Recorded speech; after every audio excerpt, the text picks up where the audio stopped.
So let's start with you, Dr. Antonio. From your experience working with Nigerians in the Middle East, what really shapes how people abroad think? What does diaspora capital truly represent beyond remittances? Well, I would say it depends on your location. It depends on your education. It depends on your lifestyle.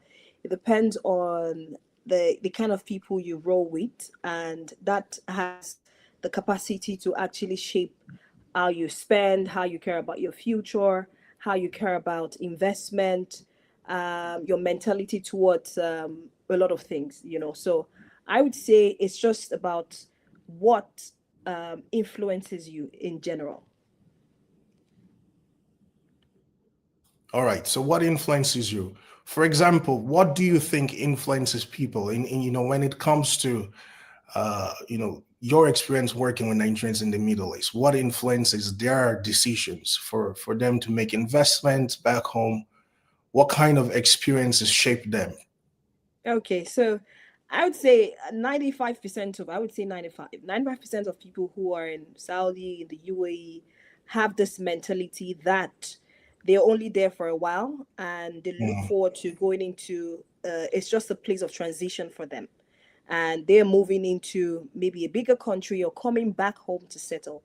So they are a bit more open towards investment back home because obviously you don't have permanent residency over there, and some of them might not even care about moving to a bigger country, just want to work, come back home and settle. And some, oh, I have the, but usually when you go through, because there's I don't know if I should use this word, jackpot, when you travel abroad, when you migrate abroad, when you migrate and you go through the Middle East, there's this mentality that you have because you've lived in a country where you don't feel totally at home. So even if you leave the UAE or Saudi Arabia to Canada, you still don't feel at home for many reasons. You still want to come back home. You still want to invest. You still want to do quite a lot of things that makes you more African and makes you more secure. By the way, for our viewers watching who don't know what Japa means, it's a Nigerian term to mean, immigrating to another country. So this is when you leave your country and go live in another country. All right, thank you, Antonia, for your answer. Paul, you've written a lot about diaspora potential, and even when we spoke, this is one of the important things for you. So in your own opinion, what is the one big mindset change that the diaspora needs to make to start unlocking investment? Um, I think the first thing they have to understand is their role in Africa's growth story. If you read some of my articles, I always say the diaspora is the continent's 55th state, Yeah. borderless and powerful.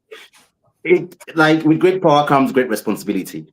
We need to know that our role when it comes to the various currencies that we can offer in terms of money, in terms of competence, and in terms of global reach, we need to start knowing that we've got that responsibility and we have a big part to play with how we shape the future of Africa. So I think one of it, what the first thing would be ownership, being accountable. I think Dr. Antonia touched on something which says we need to start with ourselves. We need to start thinking different. We know the issues that we face back home. We are aware of those. And then we have come to another place that, we see things being done differently. We see systems that work.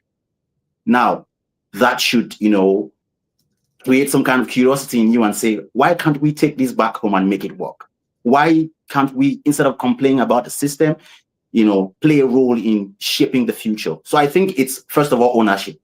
It's, first of all, not trying to say it's the government's issue, but own it and be active in changing our story. So with just that mental shift. Yes, thank you. And what you've said is so true because I think there was a statement by an American president. I don't know if Joe would help us out here. Don't ask what your government can do for you, but ask what you can do for your government. Absolutely. That was JFK, if I'm not mistaken. Yeah, JFK, right? So this is so true, and I think it is the rock bed of development across, every country. Well, Joe, over to you. You yourself, you earn abroad, right? You are an actual, in the real sense of the word, African American. Yeah. What has guided your own thinking up to this point? Because apart from earning abroad, you also invest a lot in Africa. Sure. Real estate, right? So based on your own personal experience and the clients that you help, what has guided your own mindset shift that, started that investment activity on the continent? Absolutely. Yeah, it's a great question. And I also just want to make sure I get the quote right, because I always get it wrong as well. It's ask not what you can do for your country, what your country can do for you. Ask what you can do for your country. And that was Kennedy's words, and it's called to action. Now, as far as what's guided me, honestly, the first time I went to Sierra Leone as an adult, I was about 25 years old. And what I saw was a country that was under construction constantly. And I met a lot of people with a lot of needs. So initially it was just thinking about how I can help. As I started going back, I also saw how I can earn. There was an interesting thing that I saw was that Africans were looking to leave, but non-African nationals were looking to come into the country. And I was just trying to understand why that was. And I could see that there were other foreign nationals from some of the places described earlier on this chat, but also all over the continent of Asia that were coming into the different places I visited, but specifically Sierra Leone, which is where I started. And so I realized that I could do good and do well, right? Do good for the people around me and do well for myself financially, as long as I learned what was causing all of those other people to come to the continent. And so as I did my research, I realized that, one, real estate investing seemed to be one place where you can really get a return on investment. And then also I saw that there were folks in other sectors, mining, et cetera, where they found a lot of value. And so although I'm not in that sector, it was important enough for me to know where to focus and where people were really divesting their funds and diversifying their financial interests. So for me, I think that's what sparked it. And I continue to maintain that focus. As you can see, the impact it's making with every new development, the number of people that I'm putting to work. And with every new partnership, I'm also seeing the fruits of that labor in terms of the doing well part of it as well. I hope that answers your question. Yes. Thanks, Joe. So, in terms of what is necessary to change the investment behavior of the diaspora, you all have mentioned, maintaining that connection back home, ownership, agency, and Joe, you're saying, seeing the possibility. So to change the mindset from just seeing problems and seeing possibilities. Very, very, interesting answers. Thank you. So we'll move on to the next section or category of questions. Back to you, Antonia. When diaspora members say they don't trust the process back home, what exactly are they afraid of? When you talk to people, when there's investment opportunities, this comment and statement keeps coming up. We don't trust the process. What do people mean from your own experience? Well, I would say first is the structures that actually protect fraudulent activities. Sometimes it's not about you being scared, because around the world there are a lot of people who get into fraud, who pretend to sell a real estate property that's not available. But when you understand that even in the UK, even in the US, we have a lot of fraudulent people, the bank is there to protect you. The country itself has structures to protect you, regardless of whether you've done some things based on your own oversight and you didn't follow up. As long as it's fraud, they're able to support you. So in general, with Nigeria or with some parts of Africa, do we have structures in place to support us or protect us from fraudulent people? Because you're always going to have fraudulent people who would want to do fraudulent businesses or who are not straightforward with whatever they do. So you wouldn't say because of that reason I wouldn't want to, because of these experiences from these people, I wouldn't want to invest. So I wouldn't say that's a valid concern. There's always going to be people who are not responsible, people who don't want to do business the right way. So that shouldn't stop you from investing. And but what I would say is the major challenge is having to have a government that can help you, or structures in place, maybe from the bank or from the government or institutions or parastatals that help to protect your investment, protect your contract or your agreement with the company or with the individuals you want to do business with. So the issue with trust is not just with the people, but with the judiciary. Am I always going to get, justice for this, for that, with regards to, am I always going to get my funds back if things don't go the way it is? And then as someone who is into investment and real estate as well, I would always say that you should make everything plain. Sometimes, even when you invest in stocks or ETFs or what have you, things still may not go as planned. But when you understand this is what you're going into and everything is written that you see on the book is physically being actualized, then we can now see the pros and cons of your investment. What have they done wrong? How can we help? Do we need more time and all of that? The long and short is, does the government protect in case things go wrong? And I think what you've said is so powerful, because when you look at other developed countries, in the States, we have bad actors, right? There are people, I think it was 2022, SBF, Sam Bankman-Fried with the FTX collapse. And so the difference is when these so-called bad actors step out of the line, there's usually repercussions. And so we have very strong investors protection clauses in most financial institutions.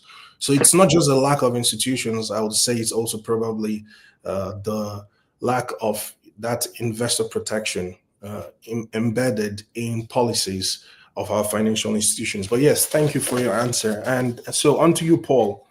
If we could fix only one thing to increase the trust in cross-border investment from the diaspora back to the continent, what should that be? Structure. We don't need a miracle. We need transparency, accountability, and ownership. Structure. We don't, a lot of people, because we deal with unclear information, we also need to be very clear about the benefits. Yes, the diaspora would have to own, take some ownership in playing their part in Africa's growth story, but we need to be able to clearly paint a picture with them to know what they're getting out of it. I think they also need to know that, okay, we can grow from this, but we need structures in place. And just to echo what Dr. Antonia said earlier, she mentioned the government. I would drift a little bit from that. I would say that entrepreneurs such as ourselves that sit in the panel could make or put in place clear trust frameworks that protect diasporans and communicate that to them clearly. Everyone with the right information would make an informed decision, no? So if they are clear about what to put in, what they're getting out of it, and how they are protected, I think everyone would want to invest. Another thing would be leveraging or partnering with institutions that have already made or that have strong reputations. Because what happens when the government fails? And in most of our countries, speaking as a Cameroonian, the government has failed. There are a lot of things that cannot be done. Those structures are not in place from a government standpoint or from an institutional standpoint. So it falls on us to be able to create that with the ventures that we are having. If it's a diaspora-led investment vehicle, then there should be some kind of protection. We could say, we'll insure this investment. We could say we'll partner with a renowned bank and make sure our payments go through that. There are a lot of things that we can do just to signal that trust, but then it has to be in a structured way and it's clearly communicated. And then another big part is third-party monitoring. So Langovest has a platform. They could then find a third party or an auditing company that oversees that activity, signaling trust and transparency. So I think we could, build structures for ourselves. So I'll add to what Dr. Antonina said, structure. Structure for me and clear communication is what we need to drive that capital back home. Yeah, and I hear a lot of ecosystem building, partnership, creating the right system for ourselves. It's back to what we said, which is taking responsibility on our shoulders. I mean, the private sector, and not just leaving the government to handle everything. So, yes. Well, Joe, to end with you, you've seen bad deals, I'm assuming. You've also seen good one. I mean, I'm sure it wasn't all rosy when you started your venture in Sierra Leone and eventually Ghana. Mm-hmm. What signs did you look for, or what indicators were present for you to understand that a project was trustworthy? Sure. Yeah, that's a great question. And I will say to two earlier points, I think one, I want to add to what the other two panelists said before I answer that question. One, I think enforcement is not coming from the governments. Very unlikely that it will. So I think that, all the things that were mentioned before, good governance, and all the other things, enforcement, if something goes wrong, is hardly ever going to be the solution that you'll have. And so I think people need to understand that that is not going to be a way that they are going to, be able to resolve any land or business issues generally. And then I think also too, a mindset shift needs to come from the diaspora, because I think a lot of people end up in bad deals because they think there are shortcuts. They think because it's Africa, and maybe that is our fault because of how we've communicated the continent to others, they assume that they can do things with shortcuts and not follow the rules that are in place to ensure that that land is able to be purchased by them. I can't tell you how many times I've talked to people through my platform who have acquired land that was not owned by the person they bought the land from, right? And it's because they got emotionally invested in the idea of visiting the motherland, and there were all these things, these emotions that came up, and they made an emotional decision, whereas they would not make that kind of decision in the United States. So that's one piece of it. And then the other piece is that they tried to do some shortcuts, right? There's a framework for how you register land and how you check that land is registered in almost every single country. It's a little different everywhere, but there are frameworks in place. Many people try to skip those. If it sounds too good to be true, it more than likely is. It's that simple. And so on the flip side, I fortunately had heard many stories from family members who had attempted to build back home remotely. Folks from the previous generation. These are baby boomers who throughout the 90s and the early aughts and the 2000s had been building back home. And you hear all the stories of people finally going and seeing that there's like 2 cinder blocks on the property, and all the while that person who was quote unquote building for them was building their own house and taking pictures of their own house, right? And so what I did was from day one is I started with doing extensive research on who were the major contractors building in country, what had they built previously, and then not only was I talking to who they were, but I was also reaching out to people who they had built for, right? So speaking to those folks, understanding what the process was like, and doing my best to get a feel for who those people were. I also know where they live. One of the things that I find to be true around many parts of the continent is people's family name is really important to them. And not bringing shame to the family generally is something that you can find. And so I don't always recommend that everyone do that, but if you have that level of insight and detail to the people who you're working with, they are much more likely to, operate with, the level of integrity that you need. And then, of course, you trust but verify, right? You can't fully trust everyone that you're working with. You can trust them maybe to do the job, but you need to verify as well. So I don't recommend you do anything fully remotely. Obviously, I think that you should have either a really competent project manager there for all the major elements of a build, or you yourself need to be there in person to be able to watch what is happening on the ground. And so, you know, I would say that those are some of the key factors: is doing the research beforehand, trust but verify, and continuously check up on your project as time goes on. Those are the best ways that you can ensure that you're going to have something as close to, or if not even, you know, be more impressed by what ends up being built beyond what you initially anticipated. But it's going to require a lot of work. You need to do more work than you may have to in your home country as a diasporan. Thanks, Joe. So what I hear you saying is research, verify, have people who would follow the laws and not based on emotional sentiment. Yep. And, you know, all these things being taken into consideration can help people make better decisions. Thank you for your answer. All right, so to the next category of our questions. Back to you, Dr. Antonia. Which sectors do your community members talk about the most? And that's because not every sector gives the same returns, right? We know this. So the three of you have one thing for sure in common, apart from the fact that you're strong advocates for diaspora inclusion, is the fact that you all are involved in real estate investment. So what sectors do your own community members talk about when it comes to investment back home? Obviously, apart from real estate, because I think, you know, everyone has touched on real estate. What are the sectors are interesting for your members? Okay. Well, like you said, real estate is number one. I would say health. A lot of individuals that I've spoken to mentioned that they wanted to have a lab, or they have a lab, or they have an hospital, or they consult for something. You know, health is with regards to the health market in Africa. It's it could be medicine, it could be something with regards to health. Maybe it could be selling of medications, having a lab, having a hospital, such as that.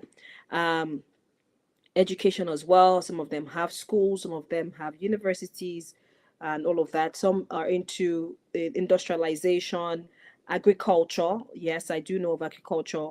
I have a couple of cousins who have large farms, you know, who have people who manage, who they visit from time to time.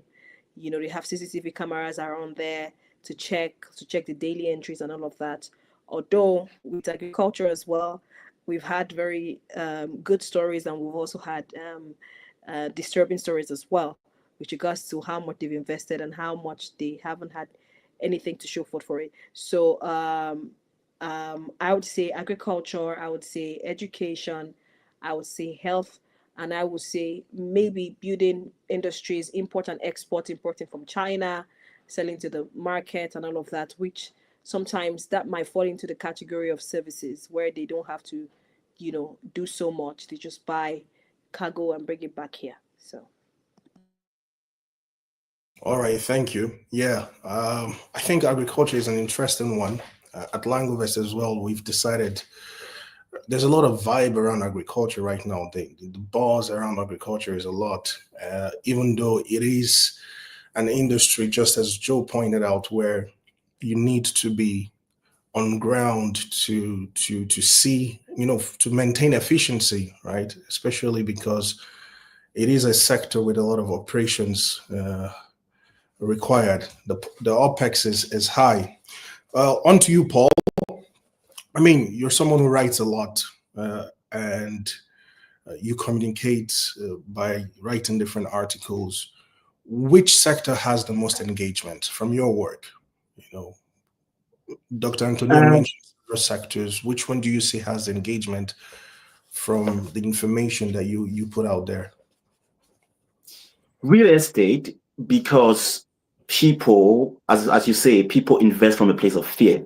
Real estate because people want to see something tangible. But the second would be agriculture. And it is just because Africa has basic problems, and all we need is a fed, healthy, and housed community. You know, so those are the three pillars. Once you invest in those, so agriculture has been, you know, has had a lot of traction so far, and which makes sense because we need, post-harvest facilities. We need things like processing units as well. And then I think the next one would be telemedicine, community centers and all that. Yeah, so it will be real estate, healthcare, and healthcare and agriculture. So real estate, agriculture, healthcare. And then we are seeing a lot of change in digital infrastructure, but to me, I think it's a fad because we cannot talk about smart cities and AI when people are not fed or healthy, or people cannot, don't have shelter. So yeah, for me, it's what is trending in the West. So it's making sense to us to, focus on that, but we have a long way to go. So agriculture and healthcare for me would be the area to focus on. Yes. It's so good that you mentioned that, because I was reading an article recently where the writer says there are two categories of people building in Africa right now. Those that are building for an Africa that we are not aware of. It's an Africa made up in their mind, where they talk about AI and nuclear power and what have you, just to fit into the hype coming from the West. And then you have those building for the grassroots, trying to solve the real problems. However, the reality is those who build for, this made up Africa in their head, they have a lot of capital, they have a lot of encouragement, right? Because this is what is interesting for investors. And I think that's the point of events like this. It's to shine a light on, the grassroots reality and where we need investment to actually go to. So thank you for saying that, Paul, right? Joe, on to you. From your own investments across Africa, the same question, but I know that you personally, one of the programs that Authentic African runs is to help Americans, and correct me if I'm wrong, to get naturalization and citizenship. Yes. So those who have managed to come back to the continent and naturalized, what sectors are they usually interested in? Yeah, so and I partner with people that actually facilitate the processes for them to get either residency or citizenship. My goal is really to educate those people and to make sure they're aware that it can happen. And by doing that, there are a number of different things that you get as a benefit, right? With citizenship, that means that you can buy land without having partial ownership, or you can start a business without having partial ownership by someone else with citizenship within that country. And so that generally is useful and helpful for especially those who don't have really deep ties to that particular country. And I will say one of the things that I've seen that is an emerging group of businesses, which they span across the spectrum, are businesses that are focused on assisting the diaspora when they come back, or conveniences for them, right? And I think that's a really important underserved, overlooked and underserved market, because as we've talked about throughout this discussion, there are going to be hurdles that people are going to have to get over in order to build a business, to invest in businesses on the continent. And there's a lot of information that is going to be required to help them get there. And, knowing that there are those challenges, there should be softer landings for those folks who are looking to invest in these emerging markets. And so I do think it is important for those of us who are thinking about the continent to also think about products and services that serve the diasporans that we're even talking about, who are looking to invest. And so what I've seen as growing sectors is something as simple as a clothing shop that sells clothes that are worn by people in the West. Right. So when people come home to a country where, there are people who like to shop, right, especially for a major event, and they're looking for clothes that match the aesthetic that they're used to dressing in. It may seem trivial, but there are very few companies that offer that. And so those people do very well, especially during the December holiday or around the independence holiday of the major countries that we're talking about. And so that's something simple, maybe trivial, but offering clothing for those who are coming back, clothes that they're used to wearing, so that they can feel confident and comfortable going to a banquet or wherever they're going. So I think that it's an underserved and overlooked market, is building services and products for those people. Now, that's what I think should be focused on a little bit more. What has been the number one focus is what we've already talked about here, and that's real estate. Because to the earlier point, it's something tangible. People can actually see the development as it goes along. And many of the people that I speak to who are coming to the continent, who are, diversifying their financial portfolio, is people who have real estate already in their country of origin. And so they already understand real estate to a degree. And so they're just applying what they know to a new market. And so that tends to be the place where people start with first, which is why I started there. Because that is something that I had already, I had invested in at least one property here in the United States prior to, starting my investment journey on the continent. And so it just is a smoother transition for those that are entering a market that is a little bit more unclear of what obstacles are going to be in your way. And so, yeah, I think that it is going to be real estate is really where the number one focus is. But I think the one that people aren't thinking about enough is focusing on the diaspora community and assisting them with whatever their needs are to come back. Because I think, as was mentioned before, right, that is the 55th nation, right? All the diasporans, or what is it, the sixth region in Africa, they say, is the diaspora too, with over what is it, $2 trillion in spending power, I think is the number now, or is it 3? But it's quite a substantial amount, and we want to ensure that it's deployed responsibly, and people have good experiences, so they continue to come back, and we can get Africa back to its rightful place on the global stage.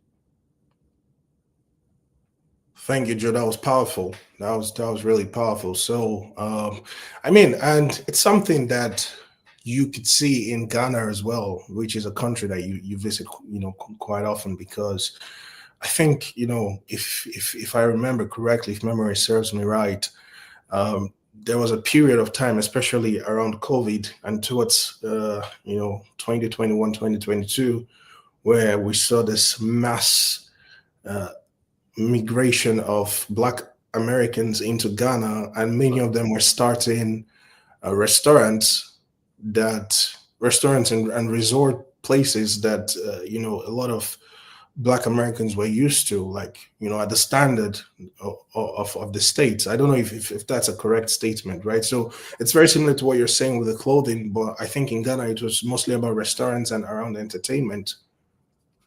Yeah, absolutely. And just for context, so people know the numbers of people. So, obviously there's going to be a small percentage of those people who actually decide to move.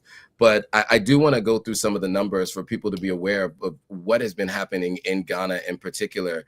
I myself, of course, went to Ghana for the year of return. Under the former administration, the previous president in Ghana, his focus was this year of return. 2019 marked 400 years since the beginning of the transatlantic slave trade. And so that was, of course, in Ghana, they have the Cape Coast Slave Castle.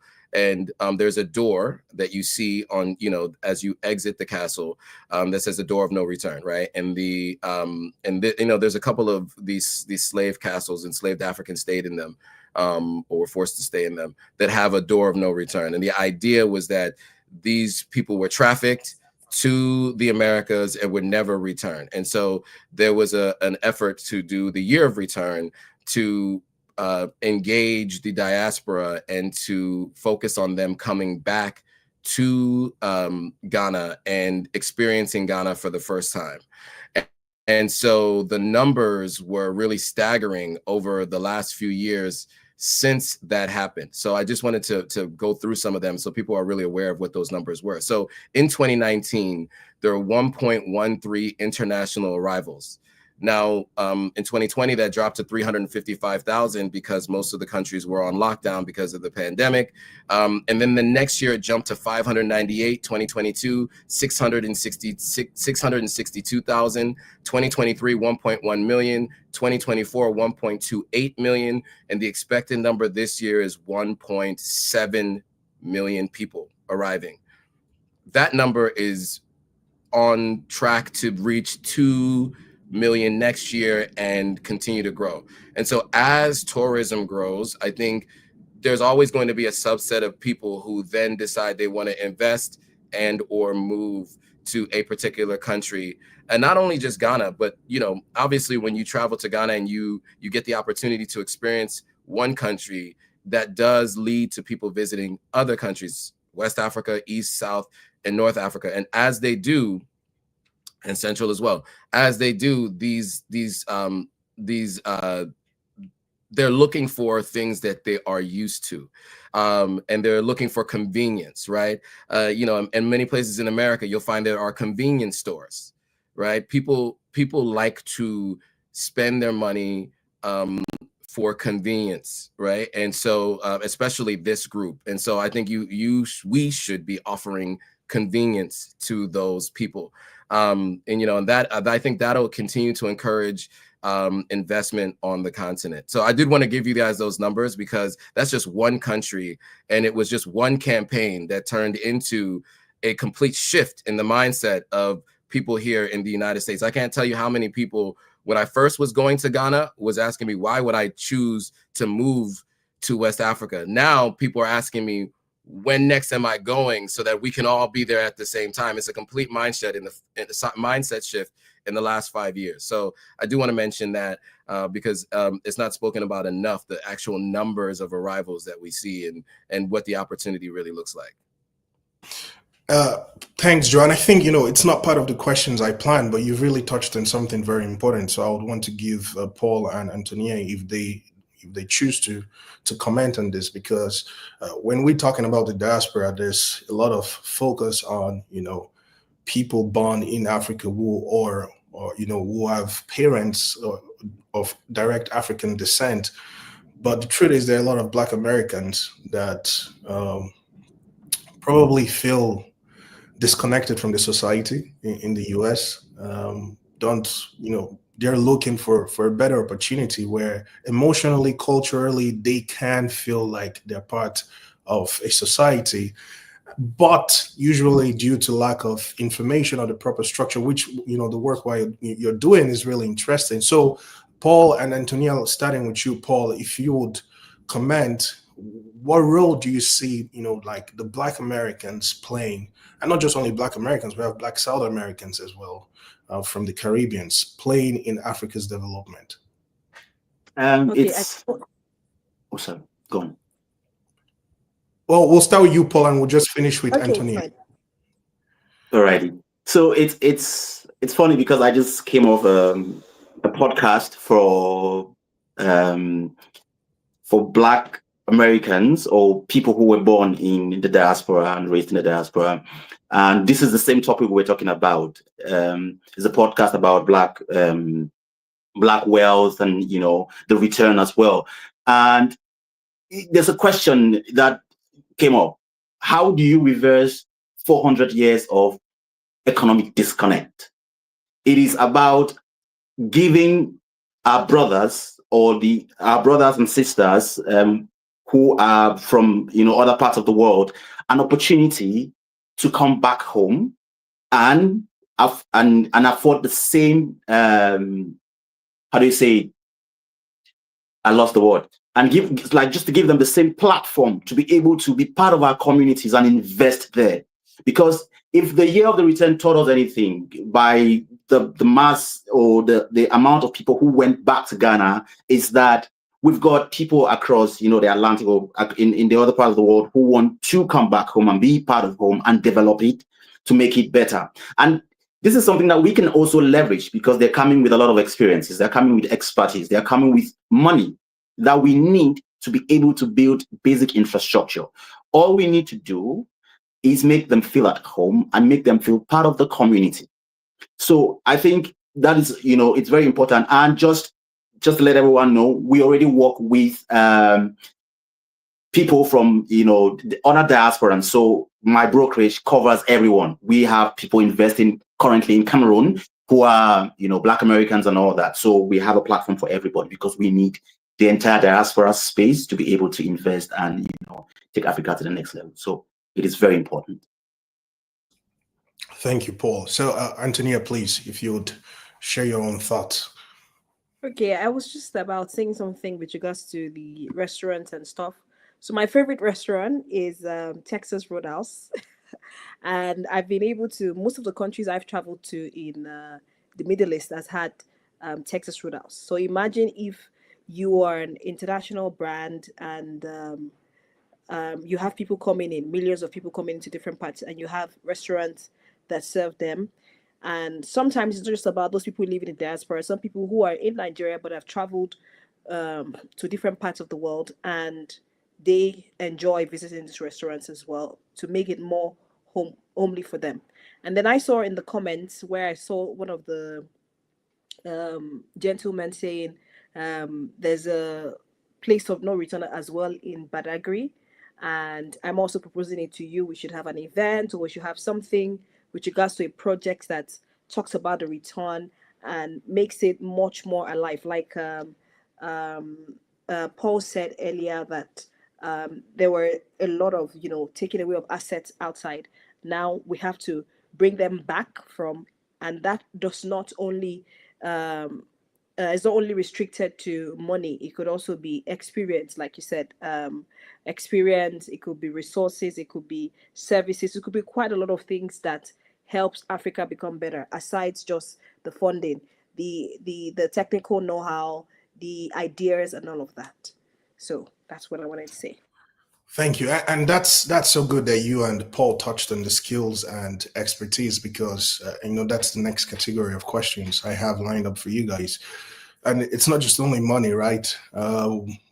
Which, one of the sectors you mentioned, Paul, is telemedicine, and healthcare is a place where we can benefit, or it's a sector we can benefit from engaging the diaspora, because we know that the Nigerian community is one of the top or most educated communities in the US. In terms of professional background, we are represented there, and not just only Nigeria, a lot of Africans, yes, because Africans are very ambitious. When we travel, we're very hardworking people, and we try our best to represent. And I believe the continent can benefit from engaging with professionals that are abroad. So to you, Joe, and this is, by the way, our last questions because we're out of time. So I implore you guys to please keep your answers short so that we can move on to the next section.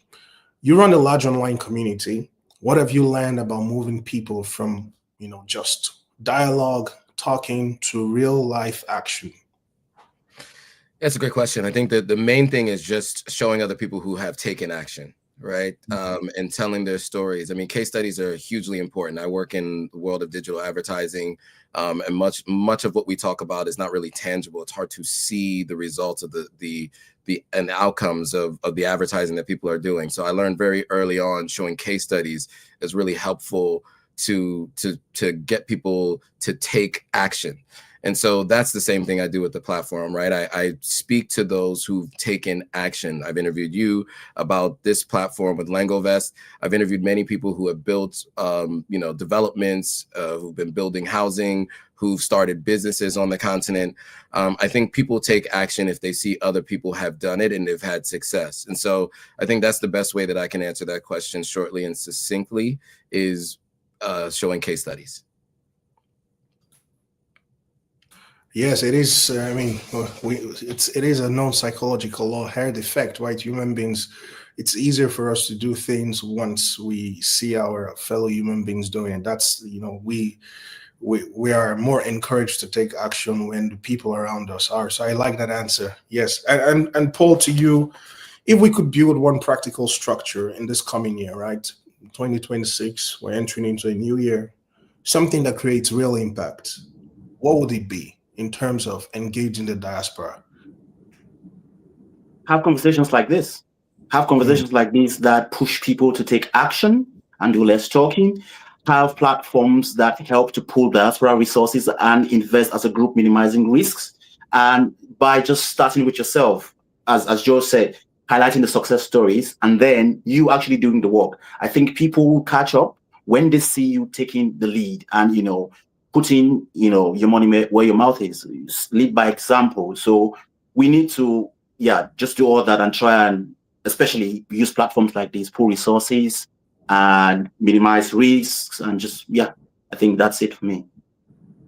Yes. So, discourse platform simplifying the process for people so that it's easy for them to get on board.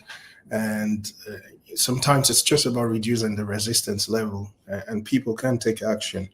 And to you, Antonia, as we bring this discussion to a close, and then I'll give you guys the opportunity to wrap up, and we'll take questions and answers. What stops diaspora professionals now from getting more involved? And what will help them to show up? I'll start with the positives, like what will help them to show up. As Joe said, or Paul said, I believe transparency, storytelling, speaking the language that they do understand, meeting them at because maybe someone who is in health or someone who is in education, you're telling them to invest in health, ensuring that they're able to explain step by step what is involved, what are the benefits of what you're getting into, what's the return, how that transforms Africa in general. And another thing is, obviously, people are usually busy, they have to go to work, they have a busy schedule. And if you are able to communicate that in the best way that they understand, if it's through a brochure, it's through storytelling, if it's through helping them understand the nitty gritty, and it could be from conversations like this, professional development like this, stories of people who have been there and they've done it, fantastic. It would also help them want to have that enthusiasm. For example, if I'm having Dangote speaking to me about why he went into investment and how the stories and the things that change his life, or the books like we've heard from Otedola and all of that. And people are able to see these things. People are able to feel like, yes, I may not have all my working 9 to 5 and everything. I still have something to look forward to. And I'm able to invest with the right people and do and make Africa proud. Yeah. Well, Antonia, when you done speaking to Dangote, you can just send over his contact as well. Like, you can share the contact. I know that I have 1 or 2 conversations I'd like to have with him as well. But yes, thank you for your answer. Very good answer. So just to wrap things up, I think we have questions. We have questions ready. It would be put on the screen. And please, for the sake of time, let's try to keep our answers very short. So I'll just have Alan or Teresa come on board and read out the questions to us. Okay, thank you, Kelvin. That was a very interesting and interactive section. So we have several questions coming in from participants who are eager to hear the panelists' perspective. I'll read them out in batches and then the panel can respond. So I have a question from David. He said, what are the realities of those in diaspora who can't carry out such large investments? Are there small-scale opportunities for them? That's from David. And we have quite a number of students commenting here. They say, is there any investment opportunities for students in diaspora? And let's see, let me pick one. One person said, okay, this from Mark. He said, what are the security measures taken by the team to enable the safety of our money and investment, especially with the inconsistent government policies and regulations? If you want me to repeat the question, I can do that.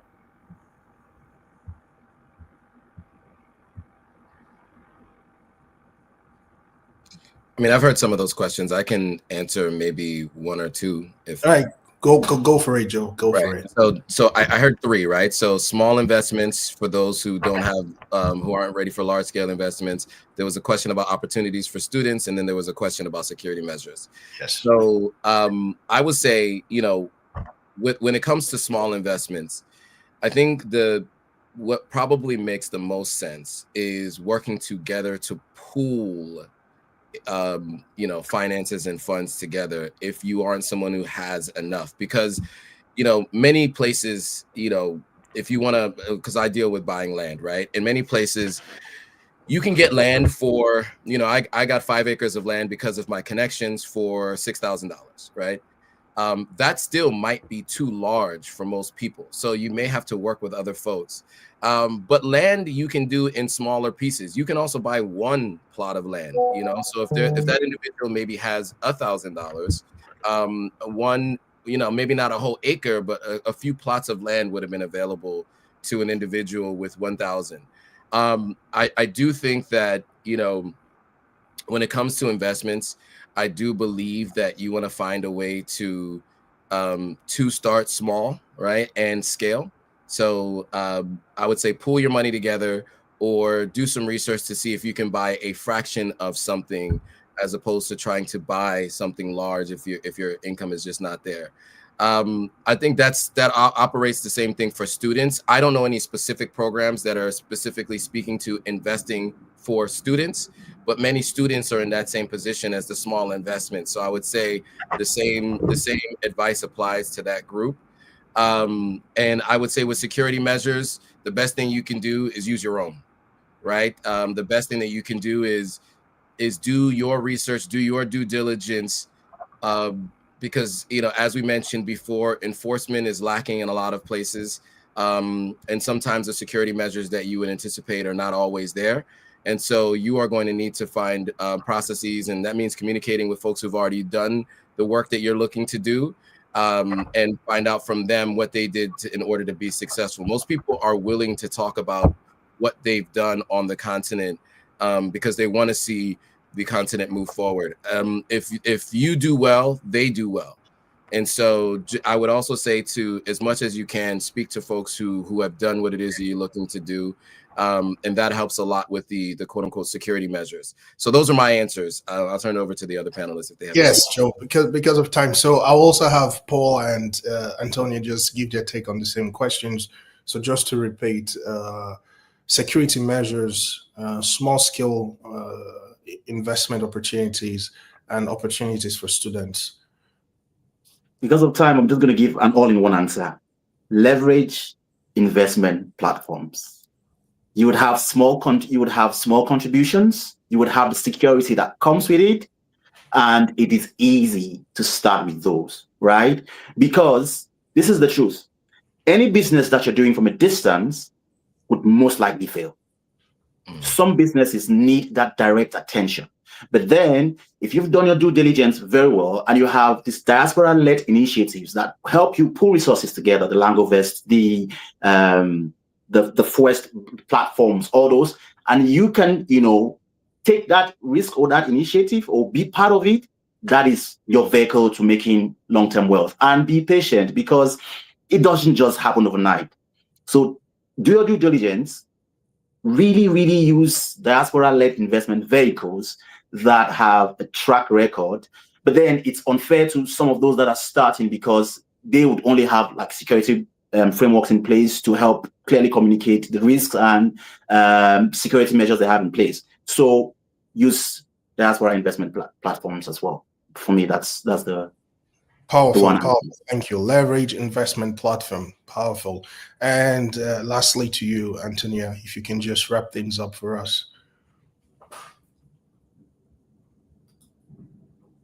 Leverage investment platforms, why is something that has proven to have been successful. And I remember a few years ago, I was approached by a friend of mine that she wanted me to join this investment company to build towers or apartments in England.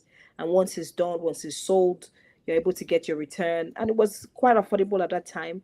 was maybe £1,000 or £2,000, and then quite a lot of people had to fund, and then the return was fantastic because the investment, obviously having a building in London, being a part of something that is phenomenal and all of that. So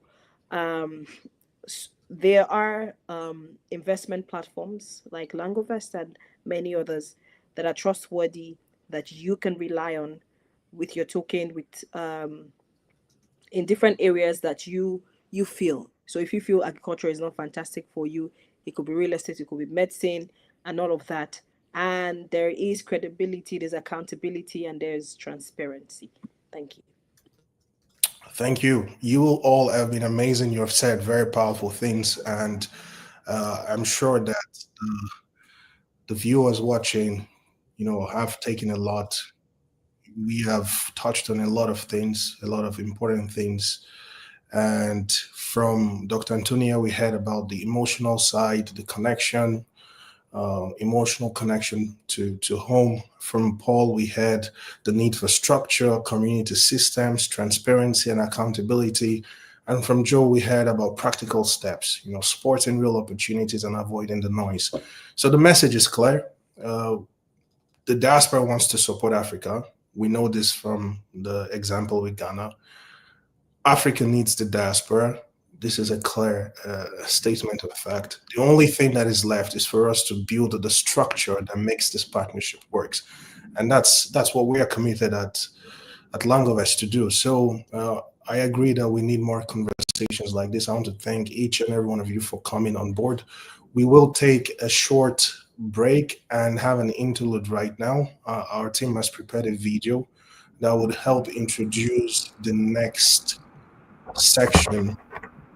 So thank you all. I'll invite Authority to come and help us with the interlude. Thank you once again, Kelvin. And we will now play a short video highlighting the concept of our next discussion. Please watch and we'll continue immediately afterward. To the team.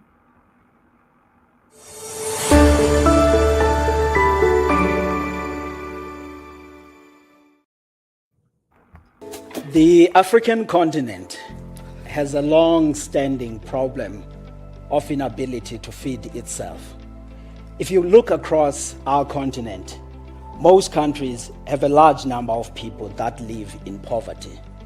And I think today, where we continue to experience climate change, various natural disasters, we see more and more people moving towards very difficult circumstances. Yet, if you look at how much food as a continent we import each year, we spend over $80 billion importing food products to the African continent. That's the story of hunger, that's the story of Africa when you're looking at it broadly. But I do think that we have to look at saying, how do we change this reality, Africa? We don't see this in the continent, and I think it has to start by the public sector putting money on the infrastructure before we tell businesses to come to various countries in the African continent.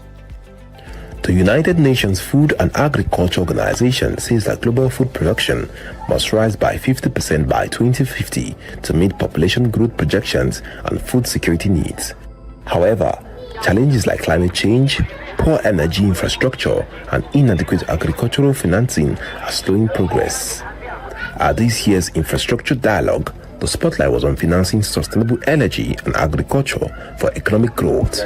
Stakeholders at the event said that despite various efforts by government to boost food production, results continue to fall short of targets. To bridge this gap, experts at the event called for a shift from traditional funding models towards more inclusive and innovative approaches.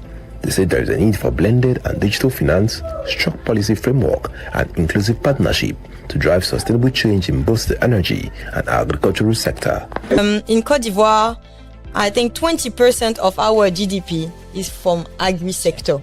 Okay, so if we want to take our part on this thing on this evolution and all the process, we need to work in the agri and improve everything that is currently in place. We have been educated to go to school to come to be like doctor, a lawyer, and things like this. So the agri sector was not very, we were not very focused on it. but things are moving. I think I'm seeing a lot of young people are coming to develop their activity in the agri, but they need also the support. I think if we have more support of the local authorities, we will see more and more young people that will be interested in it. For me, like when you take example like China, more than 30 years ago, they invest in their young generation. So I think we need this to invest in our young generation to push them and assist them to develop this thing, because agribusiness is key. It's key for the future. So yeah. I believe that the future of Africa depends on what it does with agriculture. And in fact, the future, whether if you and I live very long to be 2050, and Africa is supposed to be feeding the world by that time, right, because 65% of all the arable land uncultivated left in the world by 2050 to feed about 9 billion people will be from Africa. So what we do with agriculture in Africa today will determine the future of food in the world. And sometimes I take a look at agriculture the way we've looked at it in Africa. It's like, you're passing gold by, right, and you think it's dirt, just because it looks like dirt. Right. No, agriculture has a huge power. We're spending in Africa today $35 billion a year importing food. My goodness, I can't believe that. And if we do nothing, that will rise to $110 billion by 2030. Right. Now, if it's not a good business, why are we spending all that money importing this food? So I want agriculture to be a big business in Africa that can create a lot of jobs for our young people. I really want the young people to see agriculture as a mega business. No, and so agriculture is supposed to produce billionaires in Africa. Yeah. But it has to mean that we change our perspective on it. When I look at the money to be made in agriculture, the size of agriculture and agribusiness by 2030 in the African continent, it's going to be $1 trillion. And so you can imagine the amount of money you can make. But we need young people to have the skills, to have the funds that will support them to turn their ideas into great agribusinesses. And I think that's the way to go.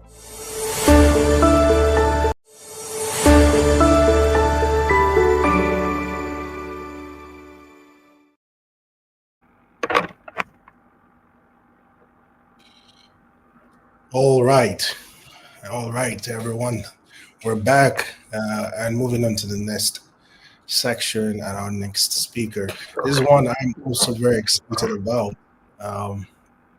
We'll be having a fireside chat with Bola Kazim. A small introduction about Bola. He is the CEO and co-founder of GetRabber. Very interesting project, very exciting project. The first time I spoke to Bola, I was not only excited by the project, but also by the person. And I'm happy that he's joining us today. He's focusing on transforming access to essential equipment for SMEs, right? So they help small and medium-sized businesses access essential tools to scale without the need of heavy upfront costs. And so even though the video and the whole point is about agriculture, one thing that GetRabber are focused on and Bola and his team are working on right now is food across the different levels. And so we want to hear his perspective. So I'll have Bola join me and we'll just get straight into it. Hi, Bola. Thank you for joining us today. You're welcome. Good to be here. Hello, everyone.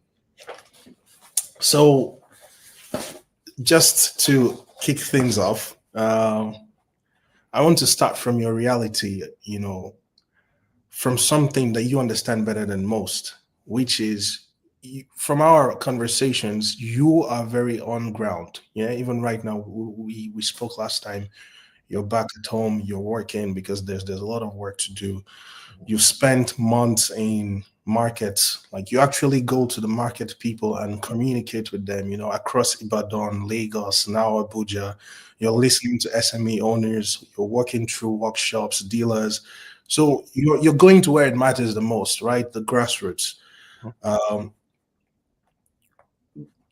This is exactly why we've asked you to come over. If you could just walk us through what did you see when you and your co-founder decided to start GetRabber? What was the glaring problem there? Okay, thanks for that. Well, first it was personal, right? Please confirm you can hear me. Yes, you're good. Yeah. So first, it was personal, right? I come from a household of business owners, although not food businesses, but I saw firsthand how, my mom especially had to go through, raising us and also growing the business alongside. It was pretty difficult. Lots of sacrifices made, right? And, straight out of school, I'm not sure if you're familiar with the Nigerian system, but we have times when, there are certain strikes, right? So back in school as well, I had to run, certain businesses of mine, and there were certain similarities across board. So if you're starting up a business today, or you're running a business that's been around for 2 years or 5 years or 10 years, there's a lot of similarities in the problems. The scale is just different. Running a business in Nigeria today is super difficult, right? Apart from the fact that the terrain is difficult, you also have to provide almost everything for yourself. When it comes to things like power generation, you have to sort that out yourself. When it comes to getting the right equipment, getting the right people, going through setting up the business straight from scratch. Like, there's a lot that goes into that. So, like, personally, I've been able to see how business owners struggle with a lot of things. I mean, today we say we want to be able to export, we want to be able to share what we have with other markets. But that's only possible if we're able to produce enough for ourselves locally, right? And that's one of the reasons, we decided to start Rubber. We identified that for us to thrive as a continent, we need to be able to support ourselves. We need to be able to produce locally. We need to be self-sustainable. And how do we do that? We can only do that if the businesses that are responsible for this have the right resources, to grow. And that's pretty much the thinking that went into it before we decided to start Rubber. Yeah. And what is interesting for me about Rubber, and this is even why when I first reached out, I did was because what infrastructure is, there's a tendency to look at big, large fixed assets. This is the message I keep preaching. Yeah. And I'm a firm believer that infrastructure is way beyond those glaring assets in front of us. In my own definition, it's very simple. Infrastructure is anything that enables life. And what you're doing with Rubber is you're enabling SME business owners, right? Because you are providing them equipment financing. And so if you could just talk more on that. Oh, yes. So before I go into, the infrastructure part, right? Every business requires certain key things to be in place before they can run. I'll give you a few examples, right? If you have a restaurant today, you can't run a restaurant without having a proper kitchen. Like, you need industrial cookers, you need storage units, imagine entering a restaurant and they don't have chairs or they don't have furniture, right? You can't run a bakery today without having an industrial oven. Like, what exactly are you going to use to produce? So the situation today is, for any business to serve its customers and for it to grow, there's certain resources that need to be in place, or certain infrastructure, as you would call it, right? And that's where we come in. We say, for certain business types, today we are very focused on the food space, and not just agriculture as food, but like the entire value chain. We understand that there's food production, which is agriculture. So you think of the crop farms, the poultry farms. These guys require equipment to function, like things like tractors, like threshers, irrigation systems, greenhouse farm setups, and the whole lot, right? We also have food service businesses. These are businesses that take that raw food and make meals. Think of restaurants, think of bakeries, coffee shops, things like that. I mean, what's a coffee shop without a coffee machine? Yeah. So that's the food service business, the food service vertical. Then lastly, you have food processing, and these are the guys that also take some of these things and produce processed meals or processed food items, so like drinks, packaged meats, packaged fish, and things like that. the foundation of this business, the only way this business can function and scale is if they have the right equipment to carry out their operations. And that's where we come in. The Rabba model is a little different from the conventional financing models you have out there. We act as an intermediary, right? So the way our model works, we have three important stakeholders, right? There's firstly the business owner. For example, I would say you. Let's say you have a restaurant somewhere in VI, for example, and you want to open a second location, right? You need a whole lot of equipment for that new space. You're a first stakeholder. The second stakeholder there is the supplier. So that's the person that has a warehouse of this equipment that you want to buy. The value proposition to that person is he wants to sell more, right? But it's not able to make as much sales because this equipment costs millions of naira. Customers practically have to save up or borrow from family and friends and, do so much just to be able to afford it. So the supplier wants to sell more. The business owner needs the equipment today to service more customers. Then we have a third stakeholder who is the bank. Banks today shy away from SMEs. They consider them risky. Some of them consider them too small, right? Now, what we offer the banks is to say, hey, we're able to build a network of businesses that need this credit, suppliers that want to be able to offer the credit to their own customers, and the bank. The bank has so much cash, surplus cash, but requires creditworthy businesses to funnel it through. So we come into that picture and make sure the cash flows round. So with Rabba today, a business owner or a restaurant owner in VI can get an equipment within 24 hours. The supplier is also able to access, certain financial products, things around logistics, invoice financing, and the bank is able to disburse credit to a customer that is creditworthy, with Rabba acting as, the engine that makes that work. Now, we believe that we can extend this model to thousands of businesses across the continent. If, you have restaurants, farms across the continent, and these businesses are able to access, this equipment, we can definitely scale up food production. We can scale up, think of it this way. This is how we see it. When a restaurant, for example, gets a new equipment through the Rabba platform, it unlocks jobs. Today, we've had cases where customers we've serviced sometime early in the year come back to us and say, hey, I'm opening up a new location in Abuja and I would like to apply for financing to set up, that space.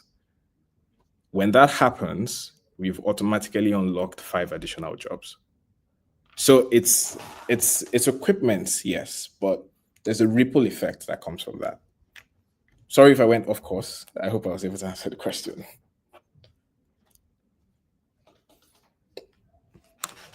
Hey, Bola, am I audible? Okay. Yeah. Yeah. Okay. So, in fact, I think what Rabba is doing. It is a tripartite system, right? Where you've already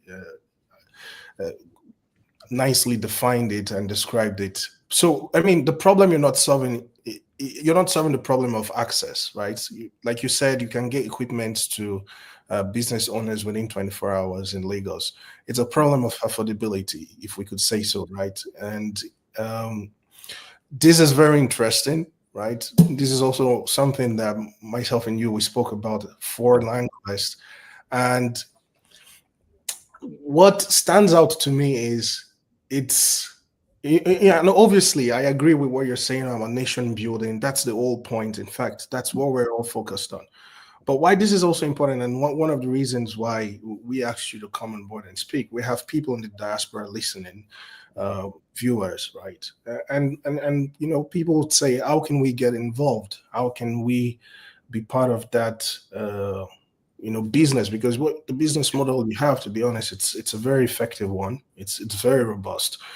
And I know that from careful study of what you guys are doing, at least with available information, you're avoiding working with individuals. I don't know if I'm correct, if that assumption is correct. You're correct. mostly working with institutions, obviously probably because of there's a structure and things are more organized. So for individuals who want to get involved, is there a system in place? Is there structure in place for them to get involved?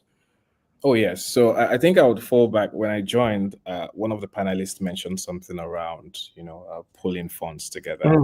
Yeah. So that is something that can work in this case. So obviously, right, if we have diasporans here that are interested in, investing back in this infrastructure back here, you could pull those funds together. So it could become something like a, Langovest fund, right? That then has, that comprises of all these individuals, right? We're able to have certain conversations with our credit partners today. So for context, we currently have 4 financial institutions that we work with. We should expand that to 10 in the next quarter. But what we can do is, if we have interested diasporans now, they can be pulled together to form like a Langovest fund. And that can then go through, like an accredited financial institution, right? So think of it this way: we are not going to be holding your funds, right? Yes. We're going to be doing an introduction to one of our partners who is like a licensed institution. Interestingly, I mean, if I mention names, you guys will most likely know people, right? So no spoiler. Yeah, I mean, so think of us just introducing you to a proper bank, a proper commercial bank, to say, hey, we have Langovest who has pulled from some diasporans, and they want to use that, to finance RABA customers, right? So they will be the custodian of the funds, and there's visibility into the investment across board. So I mean, it is definitely something that can work, and it's something we can take up. I think it's something I'm also looking forward to probably taking. I know we've discussed it before. It's something I'm looking forward to taking up, because if you look at the lending landscape today, there's a problem of high cost of financing. Yes. Right. You have banks lending at very high rates. And for us, we're driving that rate down. And the way we do that is, because of the way the model is structured, we treat the equipment we buy as some level of as the collateral for that credit, right? Which means it becomes less risky than giving cash to a business.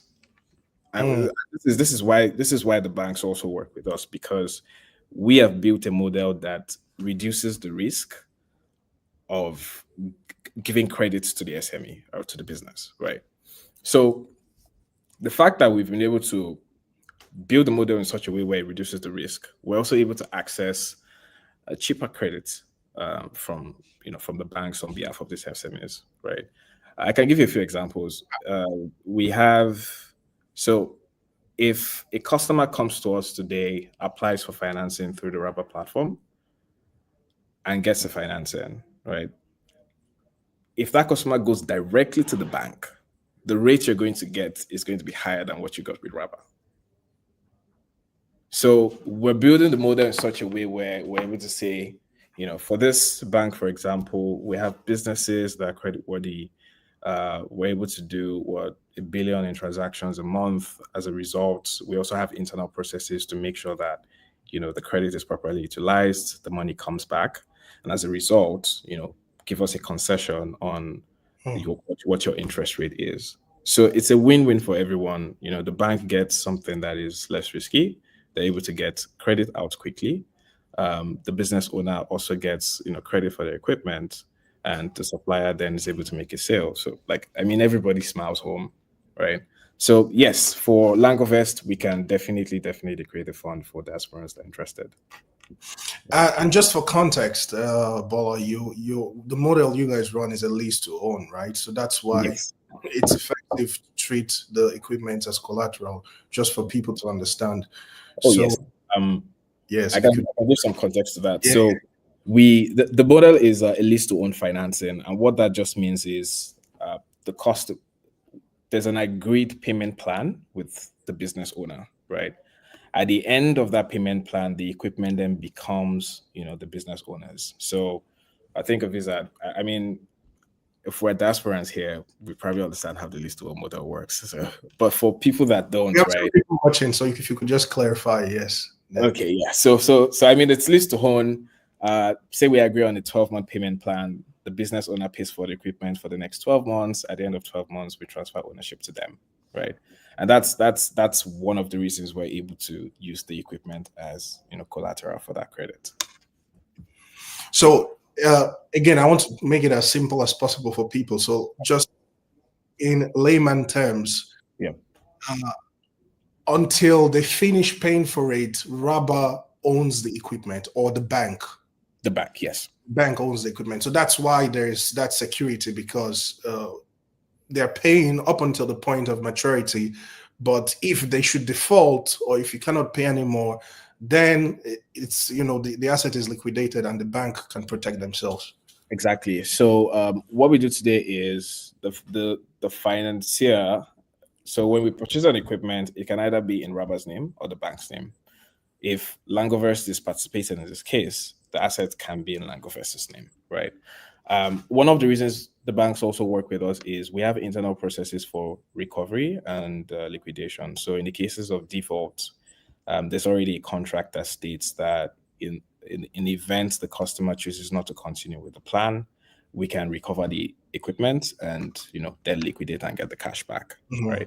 So that also provides an additional guarantee to the service or to the asset. All right.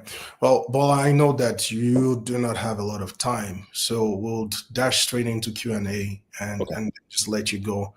So I believe there's some questions already prepared for you. We'll have Authority come on board and share some of those questions. Okay, sure.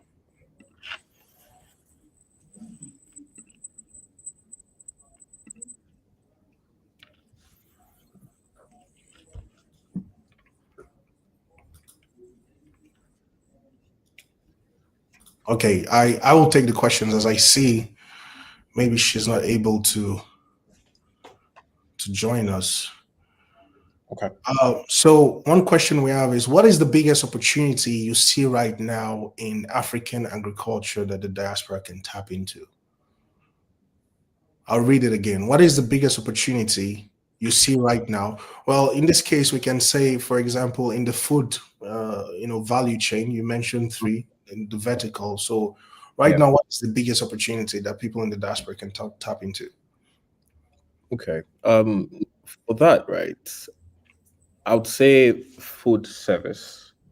Okay. Today, we are constantly seeing lots of restaurants springing up, right?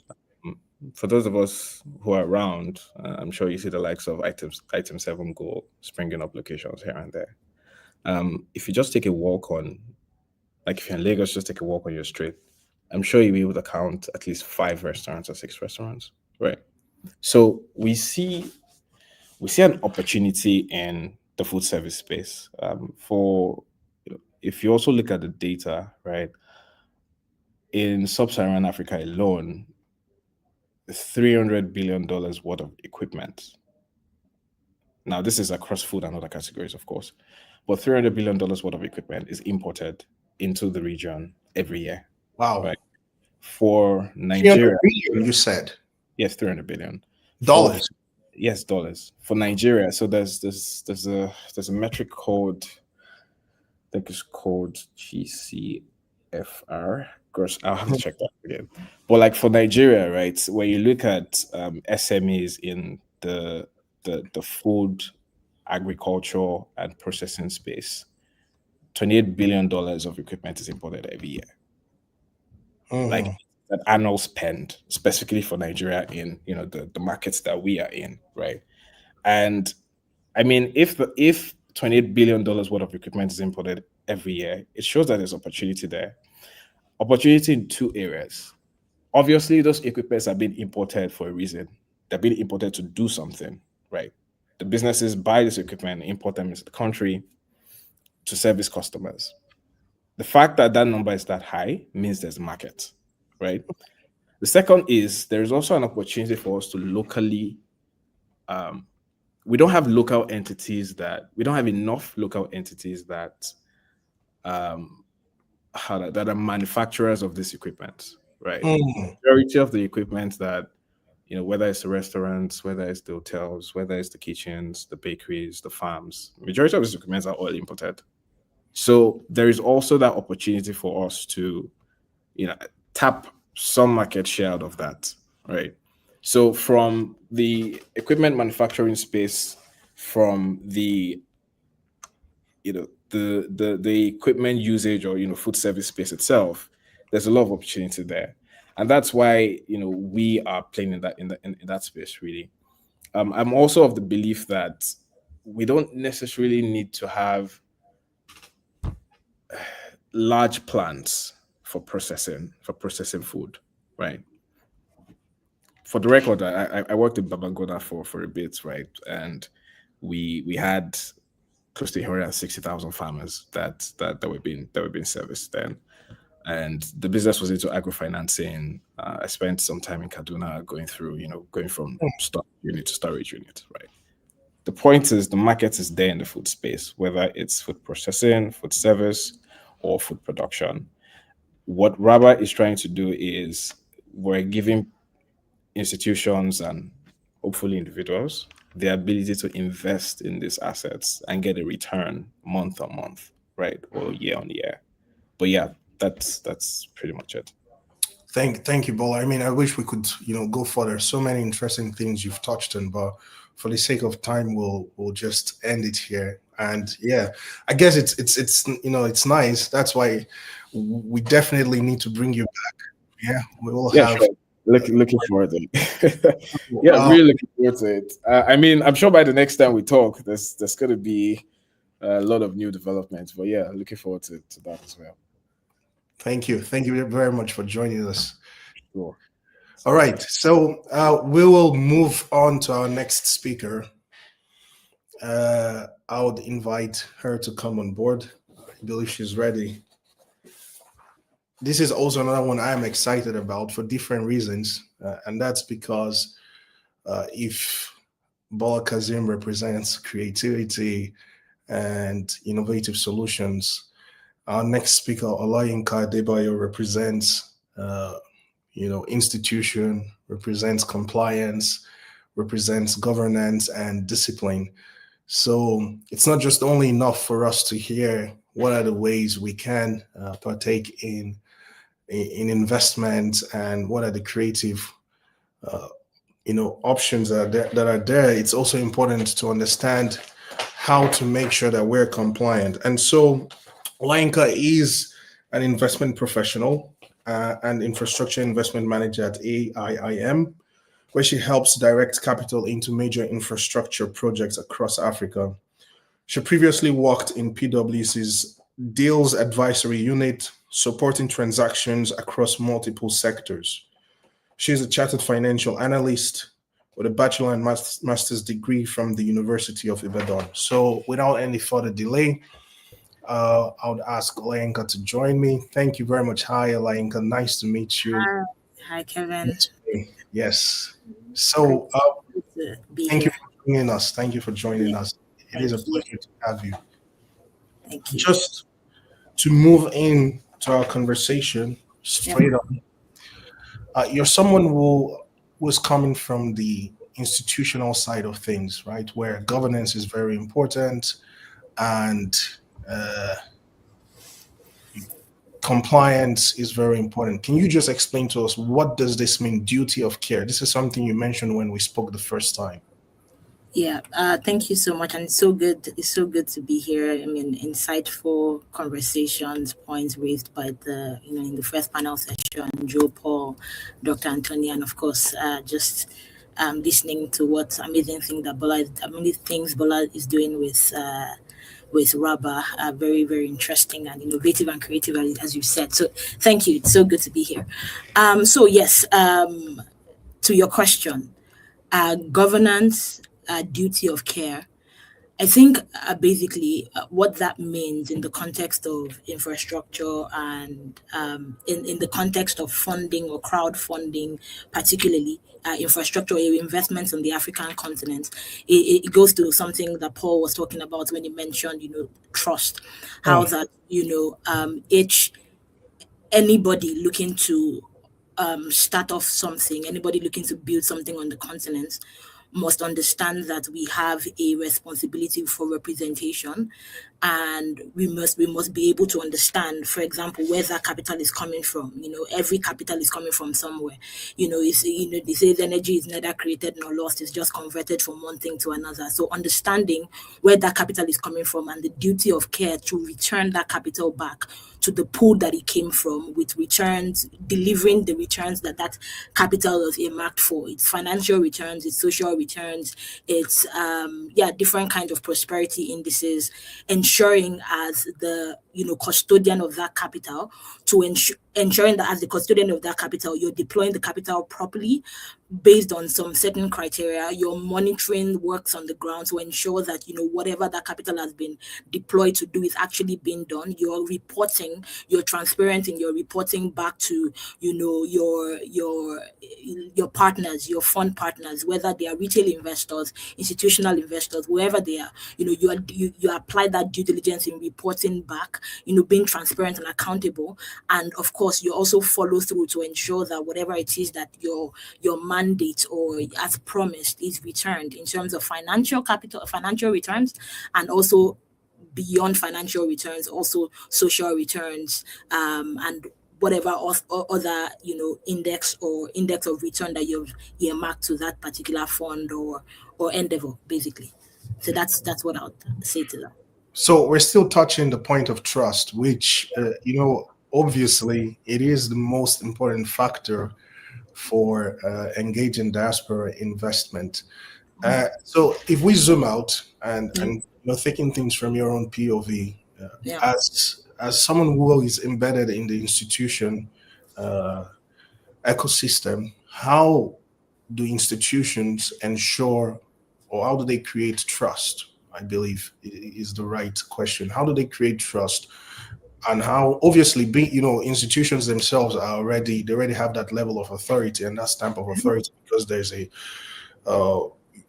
have years of track record to show for their effort. However, if individuals want to take, example, they want to take cues from institutions, how do they create that trust that investors are, okay, we can trust you to invest in our business or to partner with us?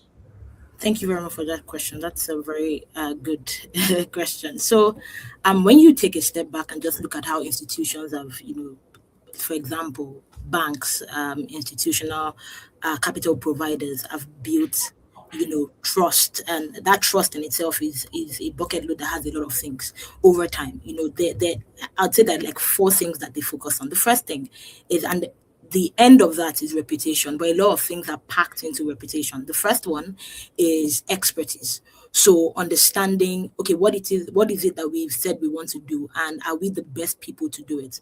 If we're not the best people to do it, what are our own strengths, and how can we ensure that we have the best partners on the ground doing this? So that way, if anybody's asking any question around this area, we have all those bases covered, because we have, and that's one thing, because again, we're talking about diaspora, right? That's one thing that diaspora has in abundant measure, is a pool of professionals that are exposed to developed markets, so they understand what benchmarks, global and standard benchmarks are when it comes to science, engineering, whatever it is that you're looking to deploy capital to. So the first is expertise. So who is doing what, and is that person the best person to do the job? So there's something called best endeavors. It's not really what is cheaper or the most affordable. It's ideally what is the most capital efficient, but also would deliver the best in terms of outputs, right? So that's one thing, it's expertise.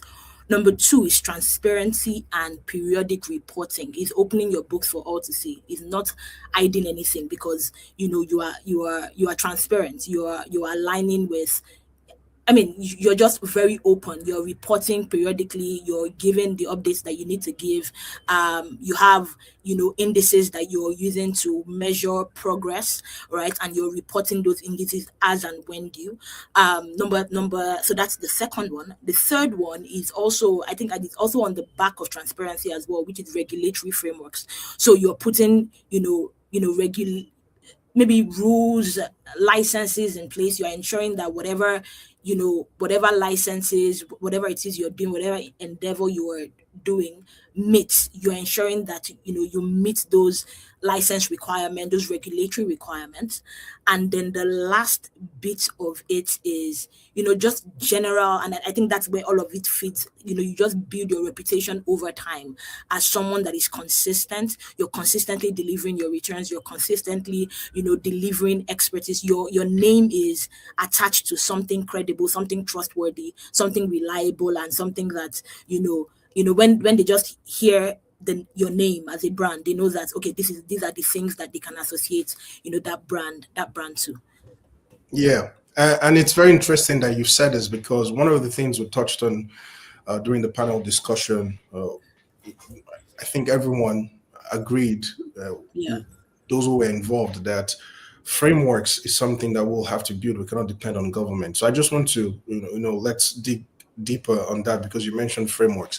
From an institution point of view yourself, how do you see us building frameworks, especially as everyone agrees, for private entrepreneurs, we have to come up with frameworks, so we need to build the frameworks and not depend entirely on the government.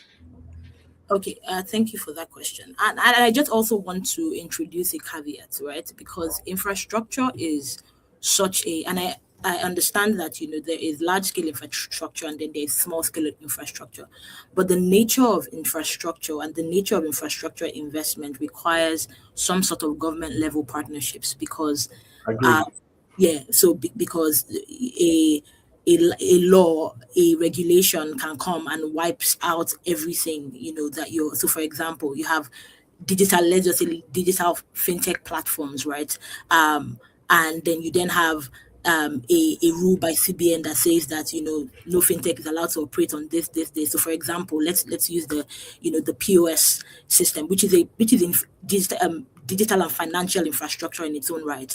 And just so that the government wanted to encourage and spur banks to create more ATMs across other places in the country and take more responsibility for financial inclusion in the country. One of the things they started to do was to limit and stymie, the amount of money that you could get from POS systems, make it a bit more expensive. And so when it's a bit more expensive, I have to go and take that stress to go to the bank. Although there are also other things that the government was trying to curb with that law. But what I'm just trying to say is, partnering, at whatever scale of infrastructure, it's important that we are keeping tabs on what the government is doing. We have partnership with the government, so we're ensuring that we are carrying the government along. We are engaging the government so that the rules and the evolution of regulation follows. It's sort of in step with what the private sector is doing.